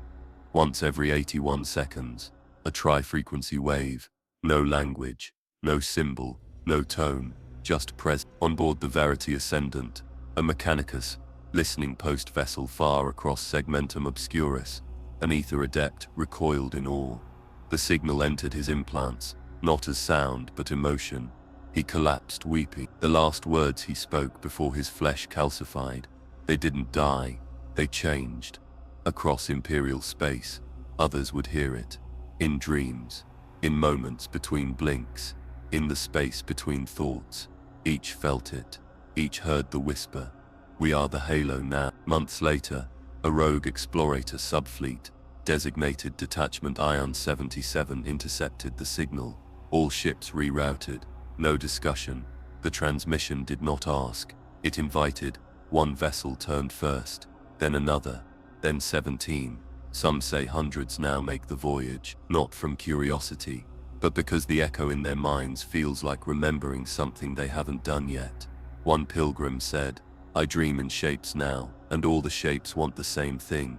Another, I saw my own birth, and it happened next week. And still the signal pulses. We are the Halo now. Come see what we've become. So now, we drift, not in fear, not in ruin, but in invitation. The Imperium has forgotten what it means to evolve. The Mechanicus fears self-change. The Ecclesiarchy chains revelation. But we remembered. We reached beyond the Astronomican, beyond flesh, beyond form, beyond the grip of sin and schema, and scream, we are what comes after. We are not lost. We are not damned. We are not alone. We are the Halo now, and we are calling. You heard it too, didn't you?